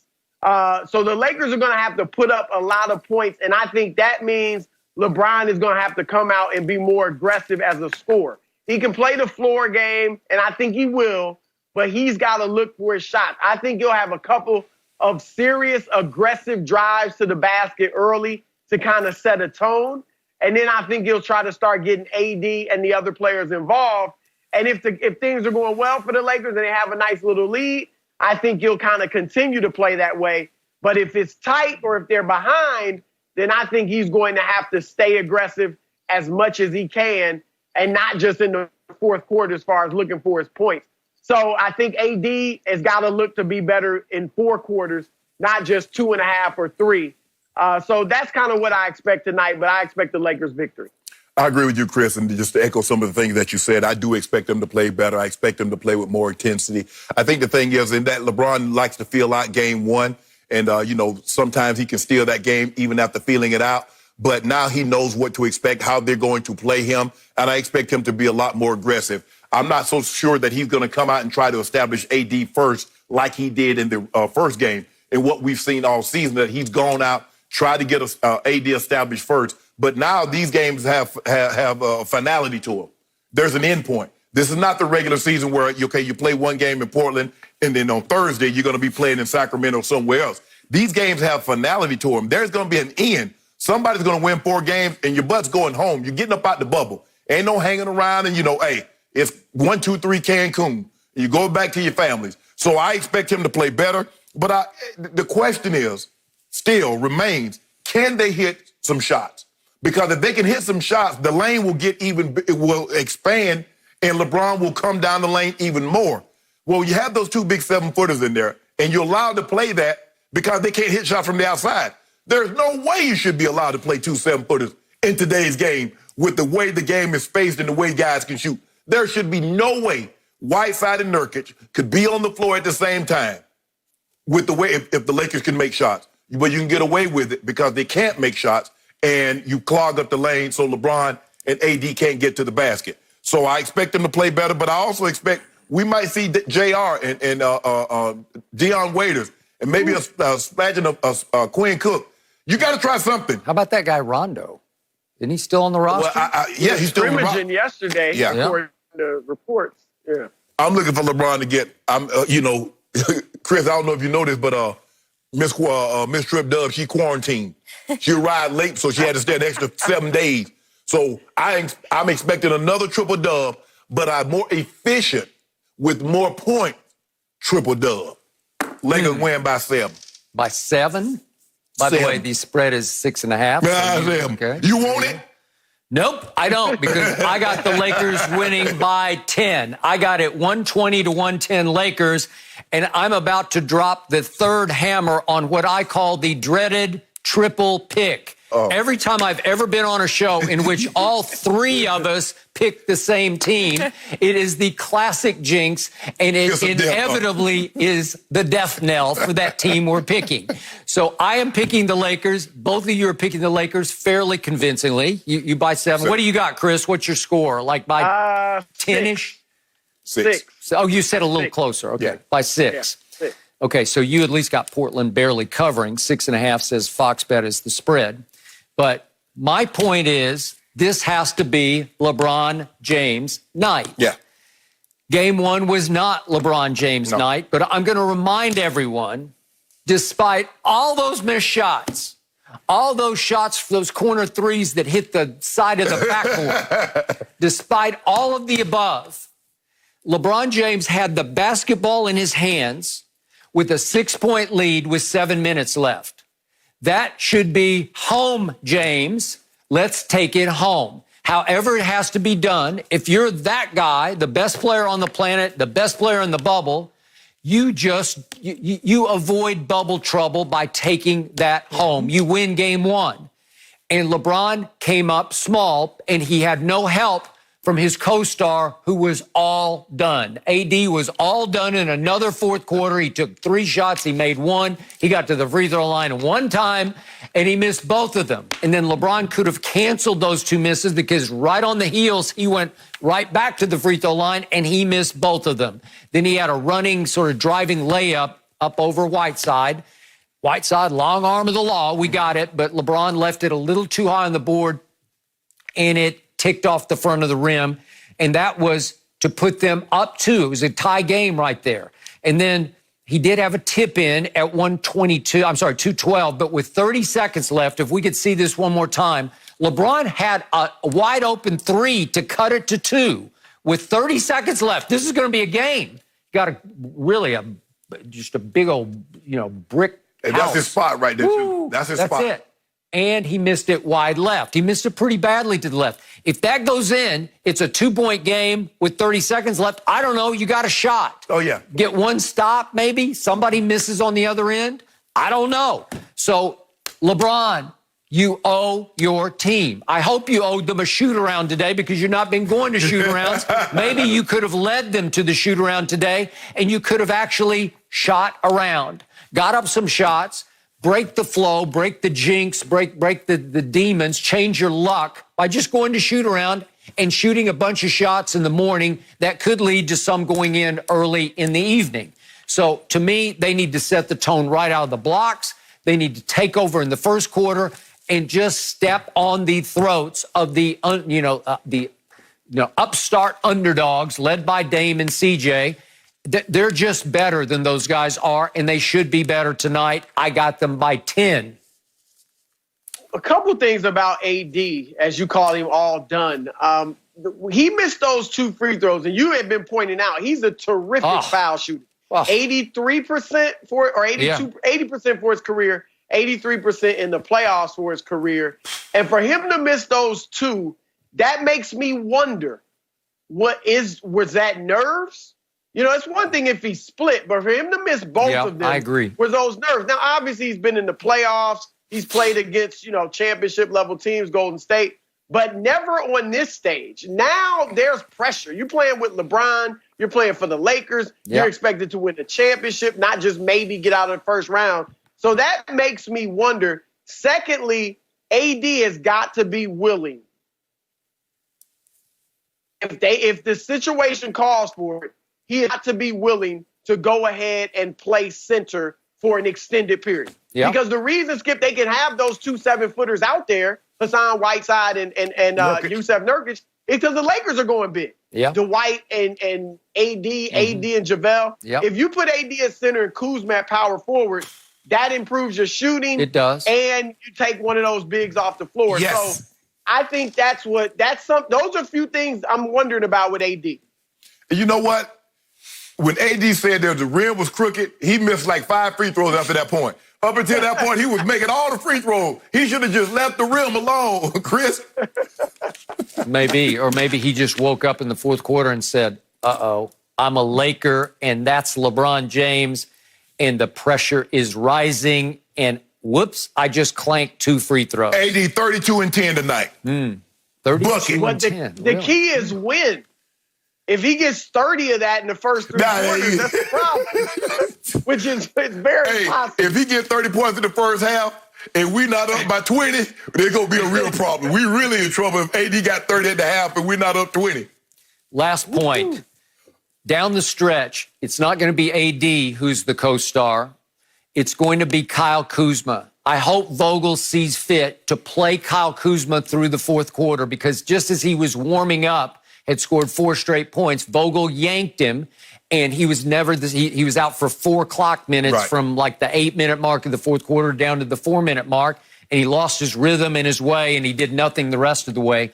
Let him go. Let him shoot. He's the one guy down the stretch. He is fearless, no conscience. I think he can heat up and help LeBron close the deal. No mercy. Despite Luka Doncic being in foul trouble, Kawhi and the Clippers did not lead for even a second last night in a 127-114 loss. Kawhi had 35 points, but it was paired with a poor 4 of 17 shooting night from Paul George. And after the game, Luka said analysts should be saying the Mavericks have a shot to win the series, especially now that the series is tied at a game apiece. Chris Broussard still with us. Your biggest takeaway from last night's game? Well, first, I do have to say that the Mavericks are a really good young team. Like I've said that in 2 years, they'll be a legitimate title contender. Maybe that's next year. I mean, those guys are tough. They obviously shoot the ball really well. But let me get to the Clippers. I could talk about Patrick Beverley not being there with the sore calf. I could talk about Paul George going 0 in the first half and only finishing with 14 points. I could talk about their bench being outplayed for the second straight game, which is shocking, because they've got 2 of the top 3-6 men in the league. Or I could talk about their poor free throw shooting or 3-point shooting, 29%. But to me, what this all boiled down to, and my biggest takeaway, is that this nonchalant, kind of lackadaisical, maybe even entitled attitude that I think the Clippers have had all year. And maybe it starts with load management when your best player load manages. But it seems like they felt like no matter what happens, whether we used to playing with each other or not, whether we've only played 11 games together, whether this guy's in or out of the lineup, we can step on the court and beat whoever. Seeding doesn't matter. None of it matters. I don't know if they've been listening to the pundits, including myself and Skip, who have anointed them. That's where I'm going. Yes. A lot of people say they're the best team in the world already. And they, as we would say in the old days, they're reading their press clippings. But I just think that caught up with them last night because to me, you saw a decided difference in the way they approached the fourth quarter. It didn't work, but they came out. They were aggressive defensively. They seemed to be more into it. And it was too late, though. Dallas was rolling. They couldn't stay in front of those little guards, and they lost. So I think ultimately this could be a good thing for the Clippers because I just think they felt like we're going to step on the court and win. And they learned last night, you're not winning a championship. You're not winning the West. You may not even win a series if you don't bring your A game and have an attitude adjustment that these playoffs are real and these teams are really out to beat you and capable of beating you. So I'm still with the Clippers. Pick them in 5 in this series. Still think they win it. But they needed an attitude adjustment, and I think they got it last night. Well, Chris, that's where you ended where I was going. Is because you and a lot of others made excuses. They lose in the regular season, and Kawhi got lit up. Oh, it doesn't matter. It's the playoffs. Paul George get lit up. Oh, it doesn't matter. It's the playoffs. Now, Luka Doncic dropped 42 on him. Well, when you wait to see what he was just feeling out, they're going to wear him down. Now, Luka had 22 in the first half, 22, 6, and 5. Now, he doesn't get in foul trouble and only plays like 7, 8 minutes in the second half. He's going for another 40 spot. So you can do all this talking, and I keep telling you, Kawhi Leonard is not the same defensive player that he was. He's not, because now he's more focused on offense, because the attention comes when you play offense. And there have been very few players that had an offensive game plan, a game, and had a defensive game to match. That's Kobe and Mike. LeBron had a little stretch there for about 3 or 4 years where he could dominate. But what we've seen from Kawhi is that Kawhi's last healthy year in San Antonio, he was Defensive Player of the Year, and he averaged 20. And we're like, man, two-way, Kawhi says, I don't want to be no two-way player. I want to be the best player. And the way to do that is to score these buckets. So that's what he's focusing more on the offensive end. Ain't no way. Kawhi's last year in San Antonio, he was healthy, Skip. There's no way Luka Doncic is beating him off the dribble to the basket basically whenever he wants to. They're getting whatever they want. Trey Burke, as I told you off air, Chris, I thought it was the conga line. You see how they going to the basket on them jokers? Looking like Isaiah Thomas. Even Sonny lost. Seth Curry said, hey, Pop, what you think about that, Doc? Because you know he married Doc. Hey, Pop, look at me. To the hole on him. And one. It was up. I was surprised with the ease in which the Mavs got to the basket. Okay, they won because, you're shooting the ball. Okay, you get hot one night, you can do that. But how they could take off the dribble, everybody seemed to be emboldened. Like, man, as slow as Billy Hall is, that's what they call Luka Doncic, Billy Hall. White man can't jump, Skip. They call it Billy Hall. They say if he can get to the rack, I know I can. And here comes Seth. Here come Hardaway Jr., Finney Smith, everybody taking turns. I want some. Got him. Now what, Skip? You finished? Hey, Chris. The Clippers were so awful last night. They were so flawed. They were so exposed that my man Shannon Sharpe, earlier in this show, predicted they're going to win the next 3 games and win this in 5. I picked them in 5. Okay, well, then what are you spewing about? What's all the problem? It doesn't even matter. Last night was inconsequential. They're just going to flip the switch and say, that's enough. No. Watch this, baby bird. We'll put you right back in your nest. Okay. Yeah, and you're going to be whining for your dinner, right? Okay. You need some more. You need to grow up. Okay.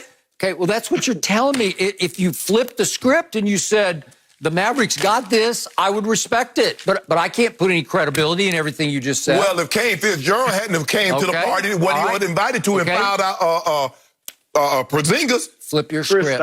Have your guts. Put your Mountain Dew where your Diet Mountain Dew where your mouth is, and tell me that the Mavericks are going to win this series. Okay, well then we're good. We're good. Next question, right? Okay, I agree. The problem last night was that Paul George turned back into the guy I don't love, George Paul. In playoffs, big playoff games in Indiana, he turned into George Paul. You can't always trust him. He is a complimentary star. He's not the guy. No. And all of a sudden last night, when I least expected it, whoops, 4 of 17 and 2 of 10. And if we could see that one air ball he shot, it was really at the end of the game because they were only down 3 at this point. And George Paul shows up again and shoots the worst air ball you'll ever see because this one misses I think it was 4 feet wide left. What are you doing, George? I don't know what you're doing. And that was sort of the end of their spirit because they didn't have Patrick Beverley, who is their tone setter, especially on the defensive end. I told you last week he is the 3rd most important Clipper. And the shame of last night was that Luka is sitting on the bench, grinning and resting for the whole run that just blew the Clippers off the court. Yeah. It was all the backups. It's starting with Seth Curry, who had a night. He looked like Steph Curry last night. He was pretty special coming off the bench and making shots. And when Boban comes in and does that to you. And Big Bo looking like Elijah Wan out there, Chris. My God. And then the other problem with the Clippers is Doc is having to play early playoff games like they're scrimmages because he's trying to work Montrez back into the flow. It's like a practice game. Montrez played 22 minutes last night, and before game 1, he hadn't played a basketball game since March the 10th. He shows up late. Obviously, the bubble lost his grandmother, had to be quarantined, and he missed all the scrimmages in the bubble. He missed every regular season conclusion game in the bubble. And now he's thrown into a playoff game, 22 minutes. Yeah. What do you expect from him? He's a little shaky. He's having a hard time. Hey, guess what? In them seeding games, guess what else he was doing, Chris? Collecting checks. So guess what? Doc said you was collecting these checks. Get your butt out there, run up down the court, and look, give us some points. That was the difference in the ball game, is that their bench, very seldom does the Clipper bench get outscored. As you mentioned, Chris, they got 2 of the 3 top 6 men in the year. That's why they're in the final voting. Lou Will and Trez. And that bench gave it to him last night. I mean, Trey Burke, Seth Curry, they were unbelievable. Seth Curry put skates on your guy. But what he didn't show you is that his guy, did you see that brick he shot, Chris?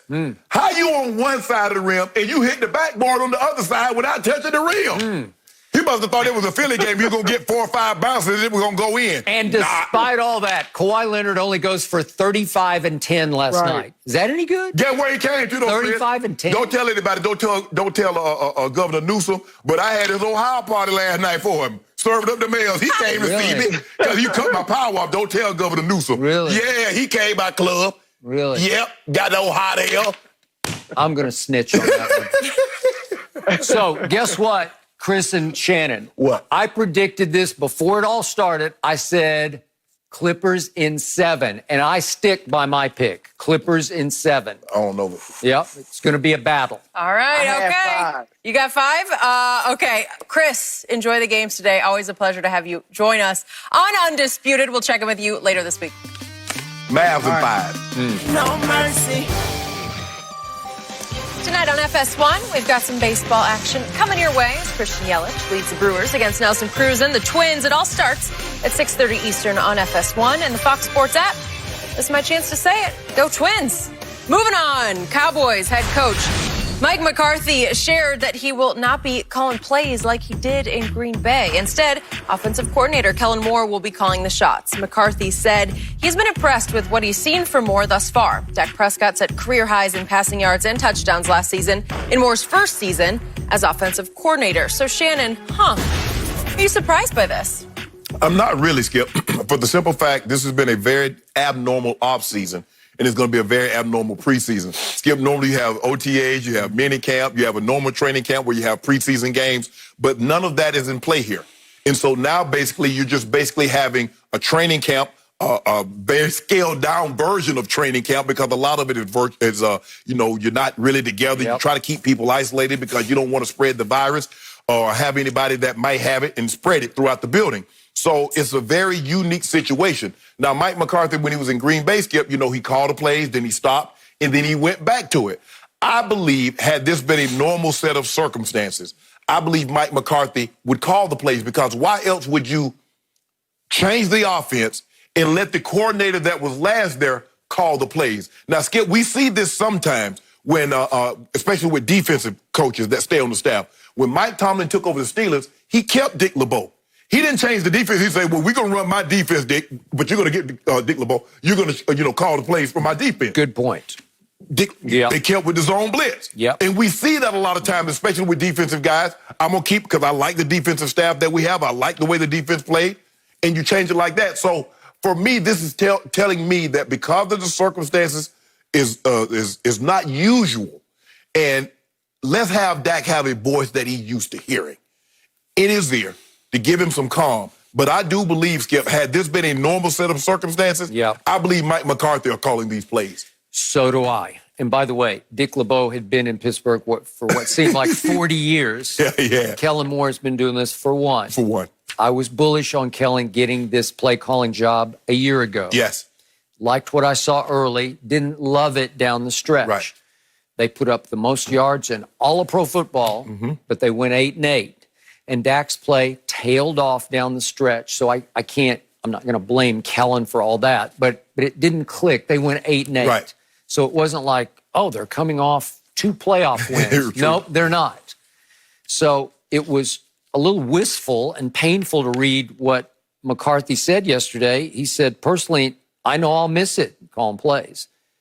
I miss a lot of components of it already. But my responsibility is to make sure I can help Kellen, even though he's young in the job, but he's great at this. And his point was, it's best for the football team for me to do it. So you make the best point. Right. It's probably pandemic related. Right. It's virtual reality related, where they just haven't been able to do much. Right. So let's keep it as close as we can to what he's comfortable with. Right. But I'm going to remind everybody, Mike McCarthy, in stretches in this league, has been known as maybe the best play caller. Seriously. Do you remember he was 6 years an offensive coordinator, 5 in New Orleans, and 1 for a young Alex Smith in San Francisco?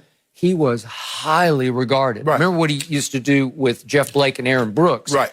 He was top of the charts, man. What those two did under Mike McCarthy, he was a prodigy. He was a budding genius of a play caller. And then there were stretches with Brett Favre, Aaron Rodgers, when most people considered him one of the top 2 or 3 play callers in the league. I get you. They had some issues. He and Aaron fell apart. Right. And so he gave up the play calling for a stretch. And Yeah, I then mean, you can't call plays and get massages on Saturday. Well, okay, you know well, what I mean? You know what I mean? You got to. Okay, and that's Delegate touche. I will give you that. My bad. But here he is with a young play caller, 32 years of age, Kellen Moore, used to be a backup quarterback for the Cowboys, had a great college career. Great college career. It was like a little Joe Montana. But he's done it for 1 year with mixed results. Right. At best, mixed results. Skip, I think the thing is what he's going to have to learn is that I think he has a lot of creativity in the pass game, but that's only one part of an offense. You also got to have some creativity in the run game. And I think the thing is they need to be more on balance. I think sometimes that Kellen Moore gave up too quickly on the run game. Okay. If they're balanced, and Zeke, like I said, I believe Zeke will be Zeke. So Zeke being Zeke is somewhere between 1,350 and 1,600 yards. Okay. But if they can be balanced, Skip, they can be the deal with, because the West Coast offense is a lot of bootleg, Skip, and Dak is mobile. So now you can put him on the move. Hey, take the drag, take the comeback, take the over. To your point, very creative in the passing game. Not at all creative. There's no Kyle Shanahan going on here. No, there's not. Where people are in motion, people are flying around. It's misdirection. Jet sweeps? No, we don't see any of that. It's just here. Just take it, Zeke. Here. Make your own hole, right? Yeah. And most of the time, he didn't make his own hole.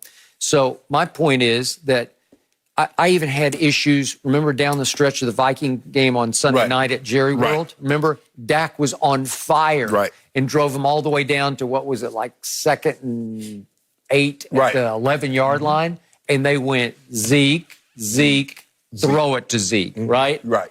And ball game. Right. And I thought they were about to cash it in and win the ball game, and they did not. So was that Kellen Moore? I don't know. Maybe he got superseded at that point by Jason Garrett saying, run the ball. No, don't let you do that. I'm not going to let you see. I see what you try to do. You try to get a party shot in at Red. I ain't going to let you do Red like that. He's up in the Giants. He said nothing but positive thing about your organization, Skip, and you try to take a shot at him from a distance. I have scapegoated him all the way out of town.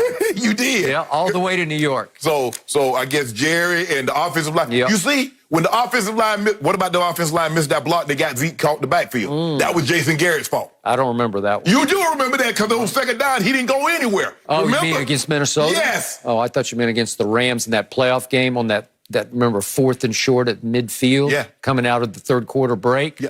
And Zeke went right up the gut and ran right into Aaron Donald. And Well, that was Jerry's fault. Yeah. Because remember earlier in the year, he had got upset at Jason Garrett because not going for it on 4th down against the Texans. Yep. So now that's in the back. Man, done criticized me publicly. What do owners do that at? Well, let me go for it now. How can you defend a coach who notoriously went 8-8 seemingly every year, except a couple? Well, even when he wasn't there. Yep. I mean, it's not like y'all been going to the playoffs every year. We got a made man. We got Mike McCarthy. He won a Super Bowl. No, you got Green Bay. You got a man. Hold on, he had 2 MVP quarterbacks, and that's all he got. Jason Garrett never even got to the conference championship game, not even once.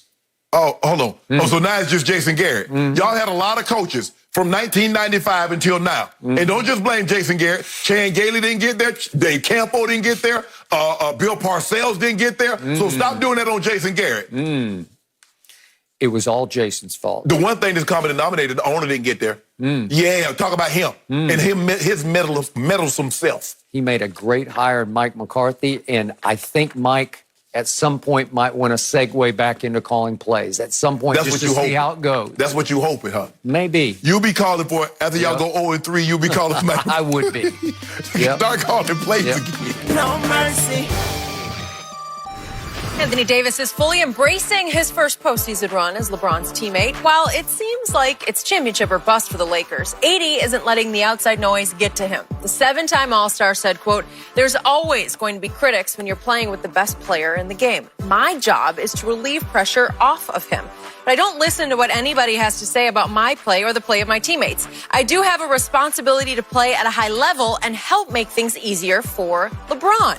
Shannon, I have a feeling you might like this. What do you make of AD's comments? He's absolutely right, Skip, but this is what he signed up for. You know the expectations that come along when you tag along, when you team up with another great player, and that player happens to be on the Lakers. There are certain organizations that when you go to, the expectation is Boston, for the longest, Boston, basically it's Boston, well, not so much Boston now, but they're getting back. Jason Tatum is unbelievable. But the Lakers and the Celtics, Skip, they're royalty. In the NBA. And when you go to those teams, it's about championships. It's not about, Western Conference and division titles. It's about titles. Big titles. Larry O'Brien, the chip. And when you go there and when you play with those great players, that is the expectation. And he knew what he signed up for when he says, Rich Paul, I want to get out of New Orleans and I want you to get me to L.A. He knew what was going to come along with that. He knows the pressure. Skip, it's pressure. It's nothing like he's ever felt before. Because nobody thought Anthony Davis was going to lead the Pelicans to a title in New Orleans. But when you pair with that guy right there, and he's taking less teams, granted, now it was in the East, but he's taking teams with less talent to a finals. Skip, I mean, many believe he's the most talented player that LeBron has ever played with. He is. Now, D-Wade might have something to say about that. I know D-Wade is more accomplished, but okay, you want to nitpick and say AD is more talented? Okay, I'll give you that. But at the end of the day, it doesn't matter about titles.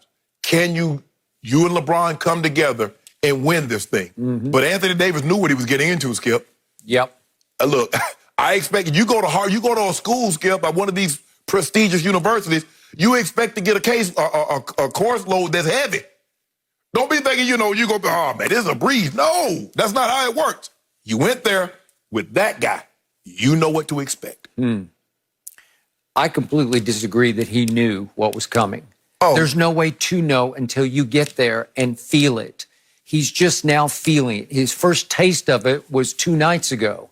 Because you can tell somebody all you want to tell them until they feel what it feels like to be on a floor with that guy when it really matters. It's like, wait a second, I'm not sure I wanted to sign up for this. Because there's nothing harder in sports right now. That guy, Anthony Davis, is in blame position A. In all of sports right now, he is on the hottest seat. He's in the biggest line of fire because it's hard to play with that guy, even though he can make it very easy on you. Right. But because LeBron is so beloved, it's too easy to jump on his co-star as the reason LeBron lost. And it happened again game one. Yeah, that's what happened. Tuesday night. And again, too often, AD in fourth quarters has stood for all done. He was all done in that fourth quarter. He gave LeBron next to no help. He made one shot out of three. He took only three, and usually he just marches to the free throw line. He got there one time and missed both of them. And it set the tone for the collapse at the end of the game. What was a 19-6 run over the last 7 minutes? Lakers up 6 with 7 minutes to go, gave up a 19-6 run. LeBron wasn't there, and that guy definitely was. LeBron was there more than AD was. He just was gone. He was all done by that point. So to me, I don't know. It's a be careful what you wish for, because he says to Rich Paul, get me to Los Angeles. I love L.A. I want to play with LeBron in purple and gold, but you don't think about, because you can't know what it's going to feel like. The regular season is one thing. Yeah. But, man, this is the hardest thing there is in sports. Because, Skip, ultimately what you're judged by when you play with the Lakers is titles. Yeah. They're great. If you think about it, Skip, when you think about the Lakers, nobody in their team, the Celtics maybe have more Hall of Famers. But the Celtics Hall of Famers are not known like the Lakers. Kareem, Wilt, Kobe, Magic, Shaq. That's what he's up against. That's what he's up against. He is. And also, there's a guy that happens to be the logo that played in that organization, Skip. He did. So he had to, Skip, maybe he hadn't felt it, but he knew you had to, Skip, okay, if you go play for the Patriots and you play quarterback, Skip, what's the expectations? It's titles. It ain't no, man, I threw for 5,000 yards. I threw for 40 touchdowns. And we had a guy to do that too. We had a guy threw for 50 touchdowns, threw for 5,000, but he went to 9 Super Bowls and won 6. What are you going to do? We've had big guys to put up numbers like that. Kareem, Shaq, Wilt. What are you going to do? Yep. Are you going to stock the are you going to stock the fridge? Are you stocking the fridge with trophies? That's what they need to know in Lakerland. That's what they care about. Yeah. That's why their stars are so beloved, Skip. That's why they love Kobe and Magic and Shaq and Kareem, because titles. If you want to be beloved, bring a title. He is the most talented player LeBron has ever played with. Nobody loves Dwayne Wade more than I do, but Dwayne Wade was more intangible than tangible, because he was about 6'5", maybe. 6'4". Yeah, 6'4". Yeah. But you want to talk about heart and guts? Yes. And killer will? Yep. He had it all. Yep. And I still say he helped teach LeBron how to handle himself and how to win championships. Greatest thing that ever happened to LeBron was D. Wade in Miami. But this guy is we give him 6'10". Yeah. Not 6'11", 6'10" probably. Yep. Can pull up and shoot threes. He can shoot mid-range jump shots. When he is cooking, he will cook anybody. Oh, yeah. He is unguardable. Yeah. And Dwayne wasn't unguardable, obviously at 6'4"-ish, as you say. Yeah. So that guy's got the whole package. Yeah. He's like a free throw making machine until all of a sudden it was the fourth quarter of game one of the playoffs. Right. So I go back to, I rarely agree with anything Charles Barkley says, but he did say the other day, I don't know if he's that killer, if he's that guy who just says, I'm going to kill all y'all. LeBron at times has had that in him, but not consistently. That guy has never had it in him. Well, Skip, he understands that my job is to make LeBron's job easier, and I didn't do that. Okay. He understands that's his job. And I think the thing is, Skip, when you are a co-star and the star is there, your job is to make it easier for him. And he's going to make your job, Skip, obviously it's easier if you're playing with the more great players you play with, the easier your job is. Yep. Because nobody can just double team and triple team you, because they need to worry about him also. So clearly, this is the best player that Anthony Davis will ever play with. So how easy is his job being? But LeBron, but the thing is, Skip, you know, when everybody's talking about title, number one seed in the West, and you haven't played well, and then you didn't play well down the stretch, whether you're listening or not, you heard it. You don't got to listen, but you hear it. You hear what's being said. I told you he wasn't that dog. I told you he wasn't that guy. And if you're not, guess what? Your family hear it. Oh, no, it's going to get back to you. But I expect him to rise and shine. I expect him to stand at attention tonight. Stand He had tall. better. He had better. 6'10.5". Yep. From Kentucky. Well, all I know is the guy you call the GOAT occasionally needs a scapegoat, and that would be AD. And that, Good luck. And that point guard. Good luck. Be careful what you wish for. St. Mary. Yeah. No mercy. After a close Game 1 loss, Joel Embiid said he needed to do more to carry the 76ers in the playoffs. Embiid followed it up with 34 points last night in Game 2, but it came in a 27-point blowout loss against the Celtics. Embiid admitted it was a tough night and said he is already trying to lock in for Game 3. So, Shannon, how disappointing has Joel Embiid been to you? Skip, all the Sixers have is Embiid. Skip, I mean, I don't know. Maybe it's just me. Maybe he just doesn't seem like he's in shape to me.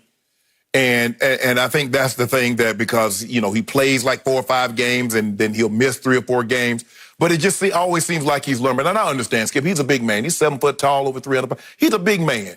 And so to think he's going to get up and down the court like David Robinson and Akeem Olajuwon, Skip, is a bit unrealistic. But I still think he can get in better conditioning. I think he needs to change his eating habit, take his diet and training more serious.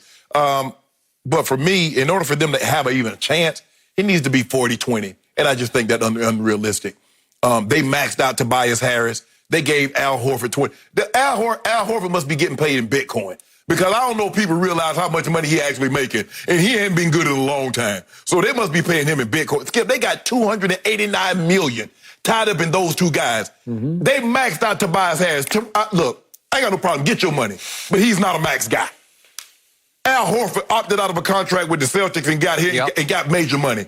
So, Skip, when you really look at it, the Sixers are Joel Embiid and that's it. Yep. Skip, they can't beat this. They're not going to beat Boston. No. Boston had 3 guys again. They have 3 guys that average 20 in the regular season. Jason Tatum, 33, Kemba, 22, Jaylen Brown. And none of those guys played basically 30 minutes. And they got 20 points. They can't do anything. I mean, look, I think Joel Embiid is a phenomenal talent. But, Skip, they cannot beat the Sixers with just Joel Embiid.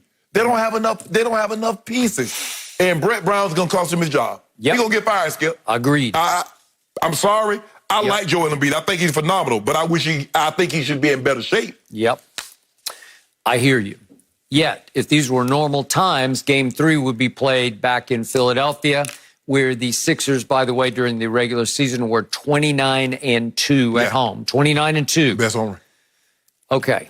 So, to your point, after the game last night on TNT, the great Shaquille O'Neal said of Joel Embiid, he's a very, very talented young man. You would agree with that? Yes, absolutely. I definitely agree with that. Yes. I believe that Ben Simmons is a very, very talented young man. Both of them are missing something intangibly. Ben's missing a jump shot. Now he's missing in action because he's gone, obviously. So, and you don't think they fit together. I do. I've seen them fit together.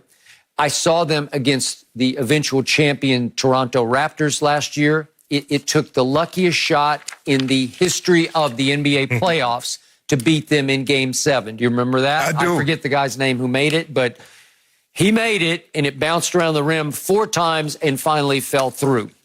And it took that to stop Joel Embiid and Ben Simmons from then getting to take on Milwaukee in the conference final. Who knows what would have happened there, but maybe they would have gotten to the championship, to the NBA finals. And that's why, before the year started, I picked the Sixers to win the East.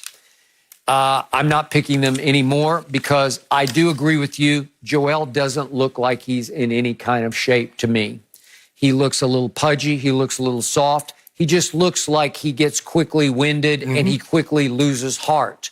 So what did we see last night? I think he said, okay, watch this. And what did he do in the first quarter? He took over the game. Yep. He scored 15 in the first quarter, made 6 of his first 9 shots. And at one point, they jumped out to a 25-11 lead, and then they were up 31-18. And then he kind of lost a little bit of momentum in the second quarter, lost a little heart, and he scored 7. But at halftime, Joel Embiid had 22 points and 7 rebounds and 3 assists.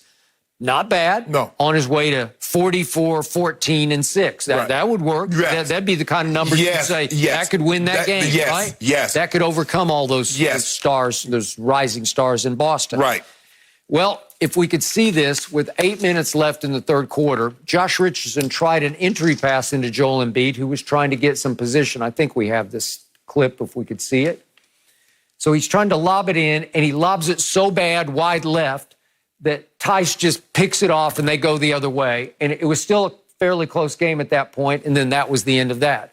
And Joel Embiid was taken out of the game by Brett Brown and went over and sat and sulked and pouted and just hung his head. Yeah, because Skip, I mean, he didn't even make no efforts. I know. And then look at this. I got it. Okay. I got it. So that's it. Get That's back, the best you can do to get back in position. Get back. And look at get it. back. Get Come back. on. Try. Get your arms up. Can you even put a hand up? Come on now. Okay, I got it. He quit. He just said, I've had enough. If he can't throw me a more accurate entry pass than that, because what does he think of Tice? Daniel Tice? What do you think he thinks he can do to him? Just terrorize him, right? Well, Daniel Tice, he probably should have had the numbers that he ended with. He should have had those at the half against that guy. What do you think Shaq would have did against that guy? Thank you. I do agree. I'm with you. So as much as I have loved Joel Embiid, I loved him at Kansas. In fact, an executive who works with the Sixers called me before that draft and said, what do you think of Joel Embiid? I said, I love him. Do you think he can stay healthy? I said, I doubt it. No. Because it usually just doesn't. It's not the case. You're too big with too many problems. Thank you. Skip, if you're having problems at 18 with your on lower extremities, imagine what happens when you get 20, 22 as you start to grow into your body. Tall, big, like I said, you look at Kareem was basically injury-free. But Kareem is a thin man to begin with. He was. So you put a lot, that body, a lot of 7'2", can hold 400 pounds and make it look like 325. Yep. I just don't see Joel get serious enough. You know what I mean? Where you're locked in. You don't have that look in your eye. He had it for a little while at the first, and then if it starts to go south, he's just like, I'm out. But Skip, a lot of times guys will, if you're in supreme physical condition, you can go a lot. When other guys start to get tired, now you can pick up an easy, quick 4-6 points. You can get them in trouble. But when you get winded, Skip, that fatigue will make a coward out you. So guess what you do? You lollygag back on defense, and then you give up an and one, and then the coach take your butt out the game. That's what happens. By the way, that was Vince Lombardi who said that. Yes. Fatigue makes cowards of us all, and it does. Skip, look, I get it. There are different levels of talent. Yep. We get that. But no one should say, no, get your butt in the gym, train your eating habits. Hey, everybody like burgers and want to eat knick-knack. I got it. But what's more important? Does he care enough? Thank you. That's what it comes down to. Yep. And I'm starting to have to ask that question about young Zion. Does he care enough? Well, we're about to find out. Okay. All right. We'll find out. Two very, very talented young men. Yes. Bigger commitment than sometimes we realize, health and fitness, right? That accountability factor. No mercy. All right, guys, get this. Golden Boy, Oscar De La Hoya, announced that he is coming out of retirement at the age of 47 yesterday. He's held a world title in 6 different weight classes and said his comeback will not be an exhibition fight, but will be a, quote, real fight. Shannon, will you watch? No. Skip, wasn't the last time he fought, he wouldn't get off his stool against Pacquiao? Yes. That was 2008, December. Yep. That was so 12 years ago. That was the last time we saw De La Hoya. 8 rounds, no mas. What? He can't be broke. I mean, he's the manager. He's in charge of what's the guy? Canelo. Yeah. So Skip, he Golden Boy promotion. So he can't. I don't know. What is this about? Man, y'all need to say, you gonna get hurt, De La Hoya. You gonna get hurt. Talk about, I don't want to fight an expedition. I want the top guys. Does he realize his skills has diminished so much? His reaction is so slow now that these guys will seriously hurt him, Skip. Does he realize that? No, they don't. Because he misses it so badly, because as a promoter, it frustrates him because he gets taken to the cleaners here and there, and he finally says, I want to do what I used to do. The problem is the Golden Boy is now the olden boy when it comes to boxing. and again, he went out so ingloriously that, and again, he said, I lost too much weight, blah, blah, blah, blah, blah. But I don't want to see him come back. And Who's he going to fight who wouldn't destroy him? Exactly. If anybody with any credibility? And that's like, Skip, look, you had your time. I'm like, man, I'm going to go back. No, I ain't going to. Them licks hurt. Look, I get it. And I saw him jumping rope. Everybody looks good jumping rope by themselves. Everybody looks good on the speed bag by themselves. But put another top guy in that ring, and then I was like, I shouldn't have got in this ring. Man, De La Hoya, sit your butt down. I mean, age is just not a number anymore for these athletes. Just doesn't matter. That is it for Undisputed. We're back. Is the number. Same time tomorrow morning. Knockout. Will Shannon show up in a goat mask? We'll have to wait and see. Have a good one.